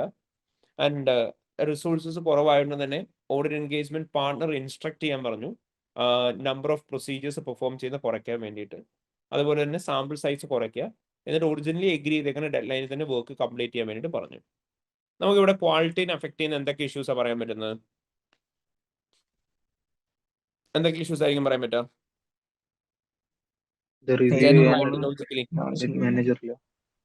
ഓഡിറ്റ് മാനേജർ ഇല്ല, ഓഡിറ്റ് മാനേജർ ഡ്യൂട്ടി കൂടെ ആരോടെ ടേക്കപ്പ് ചെയ്യാൻ പറഞ്ഞേക്കുന്നത്? ഓഡിറ്റ് സീനിയറിന്റെ അടുത്താണ് ടേക്കപ്പ് ചെയ്യാൻ പറഞ്ഞേക്കുന്നത് അല്ലേ? അപ്പം ഓഡിറ്റ് സീനിയറിനോട് ഓഡിറ്റ് മാനേജർ റോള് ടേക്കപ്പ് ചെയ്യാൻ പറഞ്ഞു കഴിഞ്ഞാൽ ചെയ്യാൻ പറ്റുന്ന സാധനമാണോ? നോ. നമ്മളോട് നേരെ തിരിച്ചാണെങ്കിൽ പിന്നെ നമുക്ക് ടൈം അവൈലബിലിറ്റിയുടെ ഇഷ്യൂ മാത്രം പറഞ്ഞാൽ മതി അല്ലേ? അതായത് ഓഡിറ്റ് മാനേജറോട് പറയാണ് സീനിയർ പോയി സീനിയറിന്റെ വർക്കൗട്ട് ചെയ്യാൻ പറഞ്ഞു കഴിഞ്ഞാൽ audit manager will be having competence to perform the work of the senior. But അവിടെ ടൈമിന്റെ ഇഷ്യൂ മാത്രമേ ഉള്ളൂ. പക്ഷെ ഇവിടെ നമുക്ക് വരുന്ന ടൈം അവൈലബിലിറ്റിയുടെ ഇഷ്യൂ മാത്രമായിരിക്കുമോ? അല്ല, എക്സ്പെർട്ടൈസ് അല്ലെങ്കിൽ കോമ്പിറ്റൻസിന്റെ പ്രോബ്ലം വരും. ശരിയല്ലേ? കാരണം എന്താ, ഒരു ഓഡിറ്റ് മാനേജർ എന്ന് പറയുന്നത് ഹയർ ലെവലിലുള്ള പൊസിഷനാണ്. ആ ഹയർ ലെവലിലുള്ള പൊസിഷനുള്ള വർക്ക് അതിന്റെ ലോവർ ലെവലിലുള്ള ആളോട് ചെയ്യാൻ പറഞ്ഞാൽ ആൾക്ക് ചെയ്യാൻ പറ്റൂല. ശരിയല്ലേ? അതായിരിക്കും അപ്പൊ നമ്മൾ അവിടെ പറയുന്ന ഇഷ്യൂ എന്ന് പറയാം. അപ്പൊ നിങ്ങൾ എന്ത് പറയാ? The audit senior was asked to take up the role of audit manager as well as perform the work of senior. Therefore, there can be chances that they might not be having sufficient time to perform the work. In addition to which, they will not be having adequate competence and knowledge to take up the role of the manager, which may result in providing inappropriate opinion. ഇനി നമുക്ക് അവിടെ കൊടുക്കാൻ പറ്റുന്ന recommendation എന്തായിരിക്കും? Recommendation? എന്തോ ഒരു പുതിയ audit manager replace ചെയ്യാൻ പറ്റും. ഒരു പുതിയ ഓഡിറ്റ് മാനേജറിനെ എന്ത് ചെയ്യണം എന്ന് പറയാം, ടീമിലേക്ക് അസൈൻ ചെയ്യാൻ പറയാം. ആൻഡ് എക്സിസ്റ്റിംഗ് ഓഡിറ്റ് സീനിയറിന് അവരുടെ റോള് മാത്രമേ കൊടുക്കാൻ പാടുള്ളൂ എന്ന് പറയാം. ക്ലിയർ ആയോ? ഓക്കെ, അപ്പൊ നമ്മൾ എന്തായിരിക്കും റെക്കമെൻഡേഷൻ ആയിട്ട് കൊടുക്കേണ്ടി വരുന്നത്? an alternative audit manager should be assigned to the engagement team instead of the audit senior. Audit senior should be asked to take up only his own role. Clear ആയോ? Yes, sir. Okay, അടുത്ത issue എന്താടാ? There is no one available to review the work work until the day. There will not be anyone available to review the work of the audit senior until the day before the audit report is signed. അപ്പൊ എന്തായിരിക്കും issue ഉണ്ടാവുക? Work review ചെയ്തിട്ടില്ല എന്നുണ്ടെങ്കിൽ നമ്മൾ Mistakes. ചെയ്തേക്കുന്ന വർക്കിൻ്റെ അകത്ത് അല്ലെങ്കിൽ ഓഡിറ്റ് പ്രൊസീജിയേഴ്സിൻ്റെ അകത്ത് എന്തെങ്കിലും മിസ്റ്റേക്സ് ഉണ്ടെന്നുണ്ടെങ്കിൽ അല്ലെങ്കിൽ എറേഴ്സ് ഉണ്ടെന്നുണ്ടെങ്കിൽ അത് ടൈംലി ബേസിസിൽ എന്ത് ചെയ്യൂല? ഐഡന്റിഫൈ ചെയ്യില്ല. ചെയ്യില്ല. ടൈംലി ബേസിസിൽ ഐഡന്റിഫൈ ചെയ്തിട്ടില്ല എന്നുണ്ടെങ്കിൽ എന്ത് സംഭവിക്കും? നമ്മൾ റീച്ച് ചെയ്തേക്കുന്ന കൺക്ലൂഷൻ തെറ്റായിരിക്കും. സോ തെറ്റായ ഒപ്പീനിയനിലേക്ക് പോവാം. ക്ലിയർ ആയോ? അത്ര തന്നെ ഉള്ളൂ. അപ്പൊ നമ്മൾ എന്ത് പറയാ? The audit senior's work will not be reviewed until the day before audit report is due to be signed. Therefore, there can be chances that any errors in the work undertaken by the audit senior will not be identified and corrected, which may result in providing an inappropriate conclusion. ഇനി നമുക്ക് അവിടെ കൊടുക്കാൻ പറ്റുന്ന recommendation എന്തായിരിക്കും? Timely basis ല് review ചെയ്യാം. നമ്മൾ എന്ത് പറയാ? ഓരോ ജൂനിയേഴ്സും ചെയ്യുന്ന വർക്ക് ആരും റിവ്യൂ ചെയ്യുന്നുണ്ടാവണം? ഹയർ ഒഫീഷ്യൽസ് Higher റിവ്യൂ ചെയ്യുന്നുണ്ടാവണം. ആൻഡ് വർക്ക് റിവ്യൂ ചെയ്ത് അപ്രോപ്രിയറ്റ്ലി സൂപ്പർവൈസ് ചെയ്ത് മാത്രമേ പോകാൻ പാടുള്ളൂ എന്നുള്ളത് പറയാം. ക്ലിയർ ആയോ? ഓക്കെ, അപ്പൊ നമ്മൾ എന്ത് പറയണം? Each of the audit seniors' work need to be reviewed by audit manager, and manager's work need to be reviewed by the higher officials, and all of the work should be appropriately reviewed on timely basis and should be properly supervised. ഇനി അടുത്ത issue എന്താ? Sample size കുറവാണ്. Sample size കുറവാണെന്നാണ് അവർ പറഞ്ഞത്. അല്ല, കുറച്ചു എന്ന് പറഞ്ഞു അല്ലേ? സാമ്പിൾ സൈസ് കുറച്ചു, പ്രൊസീജിയേഴ്സ് ചെയ്യുന്നതിന്റെ എണ്ണവും കുറച്ചു. അങ്ങനെ ചുമ്മാ കയറിയിട്ട് കുറയ്ക്കാൻ പറ്റുമോ? No. ഇല്ല. അങ്ങനെ കുറച്ച് കഴിഞ്ഞാൽ എന്തായിരിക്കും ഉണ്ടാവുന്നത്? അവർക്ക് സഫീഷ്യന്റ് അപ്രോപ്രിയേറ്റ് ഓഡിറ്റ് എവിഡൻസ് എന്ത് ചെയ്യാൻ പറ്റില്ല? ഒബ്റ്റെയിൻ ചെയ്യാനായിട്ട് പറ്റാണ്ട് വരും. അതിന് അവിടെ കൊടുക്കാൻ പറ്റുന്ന റെക്കമെൻഡേഷൻ എന്തായിരിക്കണം? നമുക്ക് റിസോഴ്സസ് കുറവാണെന്നുണ്ടെങ്കിൽ ഒറിജിനൽ ഡെഡ് ലൈനിൽ തന്നെ കംപ്ലീറ്റ് ചെയ്യാൻ എങ്ങനെയും സാമ്പിൾ സൈസ് കുറയ്ക്കുകയാണ് ചെയ്യേണ്ടത്? അല്ല, പകരം എന്താ ചെയ്യേണ്ടത്? അഡീഷണൽ റിസോഴ്സസ് ഹയർ ചെയ്യണമെന്നെങ്കിൽ, ബട്ട് അത് ചിലപ്പോൾ ഷോർട്ട് ടൈമിൽ പോസിബിൾ ആയിരിക്കില്ല. അപ്പോൾ ഓൾട്ടർനേറ്റീവ് ഏറ്റവും സിമ്പിൾ ആയിട്ട് ചെയ്യാൻ പറ്റുന്നത് എന്തായിരിക്കും? രണ്ടാമത് ഏറ്റവും ഈസിലി ചെയ്യാൻ പറ്റുന്നതായിരിക്കും ക്ലയന്റുമായിട്ട് ഡിസ്കസ് ചെയ്ത് ക്ലയന്റിനോട് എന്ത് ചെയ്യാൻ പറയാം? ഡെഡ് ലൈൻ എക്സ്റ്റെൻഡ് ചെയ്യാനായിട്ട് റിക്വസ്റ്റ് ചെയ്യാൻ പറയാം. ക്ലിയർ ആയോ? Yes, sir. ഓക്കെ, അപ്പൊ നമ്മൾ എന്തായിരിക്കും പറയേണ്ടത്? ഫസ്റ്റ് പറയാം, audit engagement partner has instructed the team to reduce number of procedures and reduce the sample size. However, reducing the procedures and sample size may result in audit firm not being able to obtain sufficient appropriate audit evidence in relation to the BlackBerry company's audit. നമുക്ക് കൊടുക്കാൻ പറ്റുന്ന recommendation എന്തായിരിക്കും? നിങ്ങൾ പറഞ്ഞ പോലെ തന്നെ പറയാം, the audit team should consider contacting the client in requesting additional time period to complete the audit with sufficient appropriate evidence in the by using the existing limited resources. Clear ആയോ? ഒന്ന് പറയാം, നമ്മൾ എങ്ങനെയായിരിക്കും പറയാം? Audit team should consider contacting client company അല്ലെങ്കിൽ BlackBerry company in providing additional time period to complete the engagement and obtain sufficient appropriate evidence by using the existing limited resources. Clear ആയോ? Okay. Yes, sir. അപ്പൊ ഇത്രയായിരിക്കും ഇവിടെയുള്ള quality management എഫിഷ്യൻസീസും അതിന്റെ റെക്കമെൻഡേഷൻസും. അപ്പൊ നമ്മൾ പറഞ്ഞ് quality മാനേജ്മെന്റിന്റെ questions ചോദിക്കുന്ന സമയത്ത് പ്യൂർലി നമുക്ക് വരുന്നത് എങ്ങനെയായിരിക്കും? സിനാരിയോനെ ബേസ് ചെയ്തിട്ടുള്ള ക്വസ്റ്റ്യൻസ് തന്നെയായിരിക്കും വരുന്നുണ്ടാവുക. അപ്പൊ നിങ്ങൾ എന്താ ചെയ്യേണ്ടതെന്ന് ചോദിച്ചു കഴിഞ്ഞാൽ സിനാരിയോയ്ക്ക് എന്താ പറഞ്ഞേക്കുന്ന കാര്യങ്ങൾ എന്തൊക്കെയാണെന്നുള്ളത് നോക്കി മനസ്സിലാക്കുക. കോമൺ സെൻസ് യൂസ് ചെയ്ത് എക്സാമിന് അപ്രോച്ച് ചെയ്യുക എന്നുള്ളതാണ്. ക്ലിയർ ആയോ? ഓക്കെ. Yes, sir. സോ ഇത്രയാണ് അപ്പൊ നമുക്ക് കോർ ഏരിയാസ് ആയിട്ടുള്ളത് ഡബിളേക്കകത്ത് mainly. And same as that നമുക്ക് ഇത്രയാണ് കോർ ഏരിയാസ് ആയിട്ടുള്ളത് in relation to each of the areas. അപ്പൊ നമ്മുടെ ഏരിയാസ് എന്ന് പറയുന്നത് എന്തൊക്കെയായിരുന്നു? നമ്മൾ പറഞ്ഞ പോലെ തന്നെ ഓഡിറ്റ് റിസ്ക് ഉണ്ട്, ഇന്റേണൽ കൺട്രോൾസ് ഉണ്ട്, സബ്സ്റ്റാൻറ്റീവ് പ്രൊസീജിയേഴ്സ് ഉണ്ട്, റിപ്പോർട്ടിംഗ് ഉണ്ട്, കോർപ്പറേറ്റ് ഗവർണൻസ് ഉണ്ട്, എത്തിക്സ് ഉണ്ട്, ആൻഡ് ക്വാളിറ്റി മാനേജ്മെന്റ് ഉണ്ട്. ഇതിൽ ക്വാളിറ്റി മാനേജ്മെന്റും എത്തിക്സും കോർപ്പറേറ്റ് ഗവർണൻസും ഇത് ചോദിക്കുമെന്നുള്ള കാര്യത്തിൽ നമുക്ക് ഉറപ്പില്ല. ബട്ട് ബാക്കിയുള്ള ക്വസ്റ്റ്യൻസ് നോക്കുന്ന സമയത്ത് നമുക്ക് ഉറപ്പിച്ച് പറയാൻ പറ്റുന്നതായിരിക്കും. നമ്മുടെ ഒരു ക്വസ്റ്റ്യൻ എന്താണെങ്കിലും ഓഡിറ്റ് റിസ്കിനെ ബേസ് ചെയ്തിട്ടായിരിക്കും. ഓഡിറ്റ് റിസ്കിന്റെ ക്വസ്റ്റ്യൻ 30 മാർക്കിന്റെ ക്വസ്റ്റ്യൻ ആയിട്ട് ചോദിച്ചു കഴിഞ്ഞാൽ അതേ ബേസ് ചെയ്ത് തന്നെയായിരിക്കും എത്തിക്സ് ചോദിക്കുക. അതേ സ്ഥാനത്ത് 30 മാർക്സിന്റെ ക്വസ്റ്റൻ ആയിട്ട് വരുന്ന ഇന്റേണൽ കൺട്രോൾ ആണെന്നുണ്ടെങ്കിൽ അതിനെ ബേസ് ചെയ്താണ് കോർപ്പറേറ്റ് ഗവർണൻസ് വരിക. ഇനി ഓഡിറ്റ് റിസ്കിനെ ബേസ് ചെയ്ത് തന്നെയാണ് ഈ പറയുന്ന ക്വാളിറ്റി മാനേജ്മെന്റിന്റെ ഏരിയ വരാൻ സാധ്യതയുള്ളത്. ഇനി അതേപോലെ തന്നെ നമുക്ക് ഒരു 20 മാർക്കിന്റെ ക്വസ്റ്റൻ എന്ന് പറയുന്നത് 100% ഉറപ്പായിട്ടും 15 മാർക്സ് നോർമലി 99%ഉം 15 മാർക്കാണ് വരിക, അല്ല ചിലപ്പോൾ 16 മാർക്ക് വരെ പോവാം. 15 മാർക്കിന് സബ്സ്റ്റാൻറ്റീവ് ആയിരിക്കും, 5 മാർക്കിന് റിപ്പോർട്ടിംഗ് ആയിരിക്കും ചോദിക്കുക. പിന്നെ നമുക്കറിയാം ഓഡിറ്റ് റിസ്കിന്റെ കൂട്ടത്തിലും ഇന്റേണൽ കൺട്രോളിന്റെ കൂട്ടത്തിലും നമുക്ക് എന്താണെങ്കിലും അതിന്റെ കൂട്ടത്തിലും സബ്സ്റ്റാൻറ്റീവ്സ് വരാനുള്ള ചാൻസ് ഉണ്ട്. സോ സബ്സ്റ്റാൻറ്റീവ്സിന് അപ്രോക്സിമേറ്റ്ലി അറൗണ്ട് ഒരു 20 ഓർ more മാർക്കിന് ടെസ്റ്റ് ചെയ്യാം. ആൻഡ് ബാക്കിയുള്ള ഏരിയാസും ഇങ്ങനെ തന്നെ ആയിരിക്കും വരിക. നമ്മുടെ കോർ ഏരിയസ് ആയിട്ട് എന്താണ് എക്സാമിന് വരാൻ പോകുന്നത്? Audit risk, internal controls, substantives, reporting തന്നെ ആയിരിക്കും. അത് ഉറപ്പായിട്ടും 100% ഉറപ്പായിട്ടും വരുന്ന ഏരിയയാണ്. ആൻഡ് നമ്മൾ പറഞ്ഞ പോലെ തന്നെ ഈ ഓരോ ഏരിയാസിനും പ്രത്യേകത എന്താണെന്ന് ചോദിച്ചു കഴിഞ്ഞാൽ ഓഡിറ്റ് റിസ്ക് ആണെങ്കിൽ ഇന്റേണൽ കൺട്രോൾസ് ആണെങ്കിൽ ഫോർ ഷുവർ റിപ്പീറ്റേറ്റീവ് പോയിന്റ്സ് ഉണ്ടാവും. അപ്പോൾ നിങ്ങൾ വൃത്തിക്ക് പ്രോവിൻസ് പ്രാക്ടീസ് ചെയ്ത് കഴിഞ്ഞാൽ തന്നെ റിപ്പീറ്റേറ്റീവ് പോയിന്റ്സ് നമുക്ക് അത് യൂസ് ചെയ്ത് തന്നെ എക്സാം പാസ്സാകാനുള്ള മാർക്ക് കിട്ടും. So each questions bare minimum നിങ്ങൾ 3 ടൈംസ് വെച്ച് തന്നെ പ്രാക്ടീസ് ചെയ്യണം. എല്ലാ ക്വസ്റ്റ്യൻസും 3 ടൈംസ് വെച്ച് തന്നെ പ്രാക്ടീസ് ചെയ്യാനായിട്ട് നോക്കുക. ഏറ്റവും ബേസിക് ആയിട്ട് ഈച്ച് ക്വസ്റ്റ്യൻസ് 3 ടൈംസ് വെച്ച് പ്രാക്ടീസ് ചെയ്യാൻ നോക്കുക. എങ്കിലായിരിക്കും നമുക്ക് എക്സാം പാസ്സാകാനുള്ള ചാൻസ് കൂടുതൽ. ഇനി ക്വസ്റ്റ്യൻസ് പ്രാക്ടീസ് ചെയ്യുന്ന സമയത്ത് നമുക്കറിയാം എല്ലാ ക്വസ്റ്റ്യൻസ് തന്നെ റിവിഷൻ എല്ലാം നമ്മൾ കവർ ചെയ്തതാണ്. അപ്പോൾ അതുകൊണ്ട് തന്നെ ഏറ്റവും പുതിയ ക്വസ്റ്റ്യനിൽ നിന്ന് പഴയ ക്വസ്റ്റ്യനിലേക്ക് പ്രാക്ടീസ് ചെയ്ത് പോകാനായിട്ട് നോക്കുക.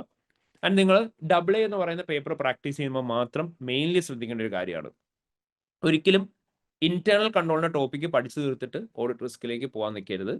അത് ഒരിക്കലും നല്ലൊരു ഓപ്ഷൻ അല്ല. അതുപോലെ തന്നെ ഇന്റേണൽ കൺട്രോൾ ഓഡിറ്റ് റിസ്ക് ഒരുമിച്ച് പഠിച്ചു തീർത്തിട്ട് സബ്സ്റ്റാൻറ്റീവ്സിലേക്ക് പോകാൻ തീരുമാനിക്കരുത്. അതും നല്ലൊരു ഓപ്ഷൻ അല്ല. എവ്രി ഡേ നിങ്ങൾ ഇങ്ങനെ ആയിരിക്കണം പ്രാക്ടീസ് ചെയ്യുന്നത്. കഴിഞ്ഞ 3 days ആയിട്ട് ഇന്റേണൽ കൺട്രോളിനെയും ഓഡിറ്റ് റിസ്കിനെയും ഈ പറയുന്ന എല്ലാ ഏരിയാസും നമ്മൾ റിവൈസ് ചെയ്ത് കഴിഞ്ഞു. ക്ലാസ്സിൽ നമ്മൾ ക്വിക്ക് ഡിവിഷൻ ചെയ്തു. നമുക്ക് ഓൾമോസ്റ്റ് മോർ ദാൻ 100+ അവേഴ്സ്, എനിക്ക് തോന്നുന്നു ഓൾമോസ്റ്റ് 130 അവേഴ്സിന്റെ റെക്കോർഡിംഗ് ആണുള്ളത്. സോ ആ 130 അവറിന്റെ ക്ലാസ് റെക്കോർഡിങ്സ് ഉണ്ട് നമ്മുടെ കയ്യിൽ, അതിന്റെ ഇഫക്റ്റീവ് റെക്കോർഡിങ്സ് ഉണ്ട്. സോ ഇതിന് പുറമെ നമുക്ക് അറിയാം നമ്മുടെ റിവിഷൻ കിറ്റിലെ എല്ലാ ഏരിയാസും കവർ ചെയ്യുന്നതാണ്. നമ്മൾ കഴിഞ്ഞ റിവിഷൻ സെഷനിൽ നമ്മൾ എല്ലാ തിയറിറ്റിക്കൽ ഏരിയാസും നമുക്ക് ഇമ്പോർട്ടൻ്റ് ആയിട്ടുള്ള ക്വിക്ലി നോക്കി പോകുന്നതാണ്. സോ ഇതെല്ലാം കൂടെ കഴിഞ്ഞിട്ട് നാളെ തൊട്ട് കംപ്ലീറ്റ്ലി നിങ്ങൾ ക്വസ്റ്റ്യൻ പ്രാക്ടീസിന് വേണ്ടിയിട്ട് മാത്രം ഇരിക്കുക. അപ്പോൾ ക്വസ്റ്റ്യൻ പ്രാക്ടീസിന് ഇരിക്കുന്ന സമയത്ത് എന്താ ചെയ്യേണ്ടതെന്ന് ചോദിച്ചാൽ every day you need to practice bare minimum of 3 questions.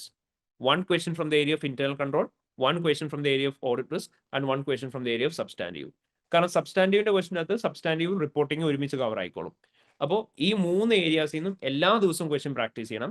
എങ്കിൽ മാത്രമേ കൺഫ്യൂഷൻസ് അവോയ്ഡ് ചെയ്യാൻ പറ്റുള്ളൂ. എങ്കിൽ മാത്രമേ ഒരേ രീതിയിലുള്ള കാര്യങ്ങൾ നോക്കി പോകാനായിട്ട് പറ്റുള്ളൂ. അല്ലെങ്കിൽ ടെസ്റ്റ് ഓഫ് കൺട്രോളും ഓഡിറ്റേഴ്സ് റെസ്പോൺസും റെക്കമെൻഡേഷനും സബ്സ്റ്റാൻറ്റീവ്സും ഒക്കെ തമ്മിൽ ക്ലാഷസ് ഉണ്ടാവാം. അപ്പോൾ അതൊക്കെ അവോയ്ഡ് ചെയ്യാൻ വേണ്ടിയിട്ട് എന്ത് ചെയ്യുക? എല്ലാ ദിവസവും നിങ്ങളുടെ സ്റ്റഡി അപ്രോച്ച് ചെയ്താണ്. നിങ്ങളുടെ സ്റ്റഡി പ്ലാൻ എന്താണെന്ന് ചോദിച്ചാൽ study plan is very simple. ഏത് ക്വസ്റ്റ്യൻ ചെയ്താലും നിങ്ങൾക്ക് പ്രശ്നമില്ല. നിങ്ങൾ ചെയ്യുന്ന സമയത്ത് എവറി ഡേ എന്ത് ചെയ്യുക? ഈച്ച് ഡേ 3 questions ചെയ്യുക. ഉറപ്പായിട്ടും മിനിമം 3 questions ചെയ്യാൻ നോക്കുക. 1 question from internal control, 1 question from substantive, and 1 question from audit risk. And നാളെയൊക്കെ ക്വസ്റ്റ്യൻസ് ചെയ്യുന്ന സമയത്ത് നിങ്ങൾക്ക് വേണമെങ്കിൽ ബ്രേക്ക് എടുത്ത് ചെയ്യാം. അതായത് രാവിലെ ഒരു ക്വസ്റ്റ്യൻ ചെയ്തു, ഉച്ചയ്ക്ക് ഒരു ക്വസ്റ്റ്യൻ ചെയ്തു, വൈകുന്നേരം ഒരു ക്വസ്റ്റ്യൻ ചെയ്തു. But 1 week prior to the exam അവിടെ എപ്പോഴും പ്രാക്ടീസ് ചെയ്യുമ്പോൾ മെയിൻലി ശ്രദ്ധിക്കേണ്ട ഒരു കാര്യമാണ്, 1 week prior to the exam തൊട്ടിട്ട് ക്വസ്റ്റ്യൻ പ്രാക്ടീസ് ചെയ്ത് തുടങ്ങുമ്പോൾ എപ്പോഴും നിങ്ങൾ ക്വസ്റ്റ്യൻ പ്രാക്ടീസ് ചെയ്യുമ്പോൾ അവിടെ 3 questions ഒരുമിച്ച് വേണം ചെയ്യാൻ. അതായത് ഇന്നേ ഗോ 3 question ഒരുമിച്ച് ചെയ്യാനായിട്ട് നോക്കുക. ആൻഡ് ഏറ്റവും പ്രിഫറബിളി നിങ്ങൾ ചെയ്യേണ്ട ഒരു കാര്യമാണ്, നിങ്ങൾ എക്സാം ബുക്ക് ചെയ്തേക്കുന്ന സ്ലോട്ട് ഏതാണെന്ന് നോക്കുക. മോർണിംഗ് ആണോ ആഫ്റ്റർനൂൺ ആണോ? അപ്പോൾ ആഫ്റ്റർനൂൺ സ്ലോട്ട് എക്സാം ബുക്ക് ചെയ്യുമ്പോൾ പലപ്പോഴും വരുന്നൊരു പ്രോബ്ലം ആണ്, നിങ്ങൾ സാധാരണ തിയറി പോലെ AA പോലത്തെ പേപ്പർ ചെയ്യുമ്പോൾ നിങ്ങൾ മോർണിംഗ് ഇരുന്ന് പഠിക്കും, ഈവനിങ് ഇരുന്ന് പഠിക്കും. പക്ഷെ ഉച്ച കഴിഞ്ഞിട്ടുള്ള സമയം നിങ്ങൾ പഠിക്കാൻ പറ്റാൻ ബുദ്ധിമുട്ടായതുകൊണ്ട് തന്നെ നിങ്ങൾ ഫ്രീ ആയിട്ടിരിക്കുന്ന സമയമായിരിക്കും. ഈ ടൈം ആയിരിക്കും നിങ്ങൾ എക്സാമിന് ബുക്ക് ചെയ്തിട്ടുണ്ടാവുക. നിങ്ങൾ എല്ലാ ദിവസവും രാവിലെ തൊട്ട് ഉച്ച വരെ ഇരുന്ന് പഠിച്ചു, രാത്രി ഇരുന്ന് പഠിച്ചു, ആൻഡ് ആഫ്റ്റർനൂൺ ടൈം ഫ്രീ ആയിട്ടിരിക്കുന്ന സമയമാണെന്നുണ്ടെങ്കിൽ പെട്ടെന്ന് ഇത്രയും തിയറിറ്റിക്കൽ ഏരിയാസ് എക്സാമിന് പോയിട്ട് വായിക്കുന്ന സമയത്ത് നിങ്ങൾക്ക് ഭയങ്കര ബുദ്ധിമുട്ടാവും. മേ ബി ഉറക്കം വരാം. I have face the same issue. അപ്പോൾ അവിടെ ഏറ്റവും നല്ല പോലെ നിങ്ങൾക്ക് ഫോളോ ചെയ്യാൻ പറ്റുന്ന ഒരു കാര്യമാണ്, നിങ്ങൾ എടുത്തേക്കുന്ന സ്ലോട്ട് 2 to 5 ആണെന്നുണ്ടെങ്കിൽ എക്സാമിന് 1 week prior ഈ സെയിം 2 to 5 സമയത്ത് തന്നെ ഇരുന്നിട്ട് ക്വസ്റ്റ്യൻ പ്രാക്ടീസ് ചെയ്യാൻ നോക്കുക. പ്രാക്ടീസ് ചെയ്യുമ്പോൾ ഞാൻ പറഞ്ഞ പോലെ ഇന്നേക്കോ ഒറ്റയടിക്ക് 3 ഏരിയാസിൽ നിന്നുള്ള ക്വസ്റ്റ്യൻസ് പ്രാക്ടീസ് ചെയ്യാൻ നോക്കണം. അപ്പോൾ അതുകൊണ്ട് തന്നെ ഉണ്ടാകുന്ന ഒരു ബെനിഫിറ്റ് എന്താണെന്ന് ചോദിച്ചാൽ ഒറ്റയടിക്ക് 3 questions പ്രാക്ടീസ് ചെയ്യുമ്പോൾ ആ ഒരു ടൈം പ്രഷറിൽ തന്നെ ഇരുന്നിട്ട് ചെയ്യാനായിട്ട് പറ്റും. ടൈം നോക്കി തന്നെ ചെയ്യുക. ഒരു മാർക്കിന് 1.8 minutes എന്നുള്ള രീതിയിൽ തന്നെ അലോക്കേറ്റ് ചെയ്ത് ചെയ്യുക. 10 മാർക്കിന്റെ ക്വസ്റ്റ്യൻ ആണെന്നുണ്ടെങ്കിൽ എപ്പോഴും 18 minutes എടുക്കാനായിട്ട് നോക്കുക. അങ്ങനെ പ്രൊപ്പോർഷനേറ്റ് ചെയ്തെടുക്കുക. ആൻഡ് ഏറ്റവും ഇമ്പോർട്ടൻ്റ്ലി കൺസിഡർ ചെയ്യേണ്ട ഒരു കാര്യമാണ്, എക്സാമിന് ഒരിക്കലും ഈ ചാൻസസ് കംപ്ലീറ്റ്ലി എഴുതി തീർക്കാൻ നോക്കരുത്. അതായത് എക്സാമിന് ഒരു ആൻസർ കംപ്ലീറ്റ് ആയിട്ട് എഴുതി തീർക്കാൻ നോക്കിക്കഴിഞ്ഞാൽ നിങ്ങൾ എക്സാം പാസ്സാകാനുള്ള ചാൻസ് കമ്പാരിറ്റീവ്ലി കുറവായിരിക്കും. ടൈം മാനേജ്മെന്റ് കറക്റ്റ് ആവാൻ വേണ്ടിയിട്ട് എപ്പോഴും അലൗഡ് ടൈം എത്രയാണോ അലൗഡ് ടൈമിൽ മാത്രം ക്വസ്റ്റ്യൻ പ്രാക്ടീസ് ചെയ്യാനായിട്ട് നോക്കുക.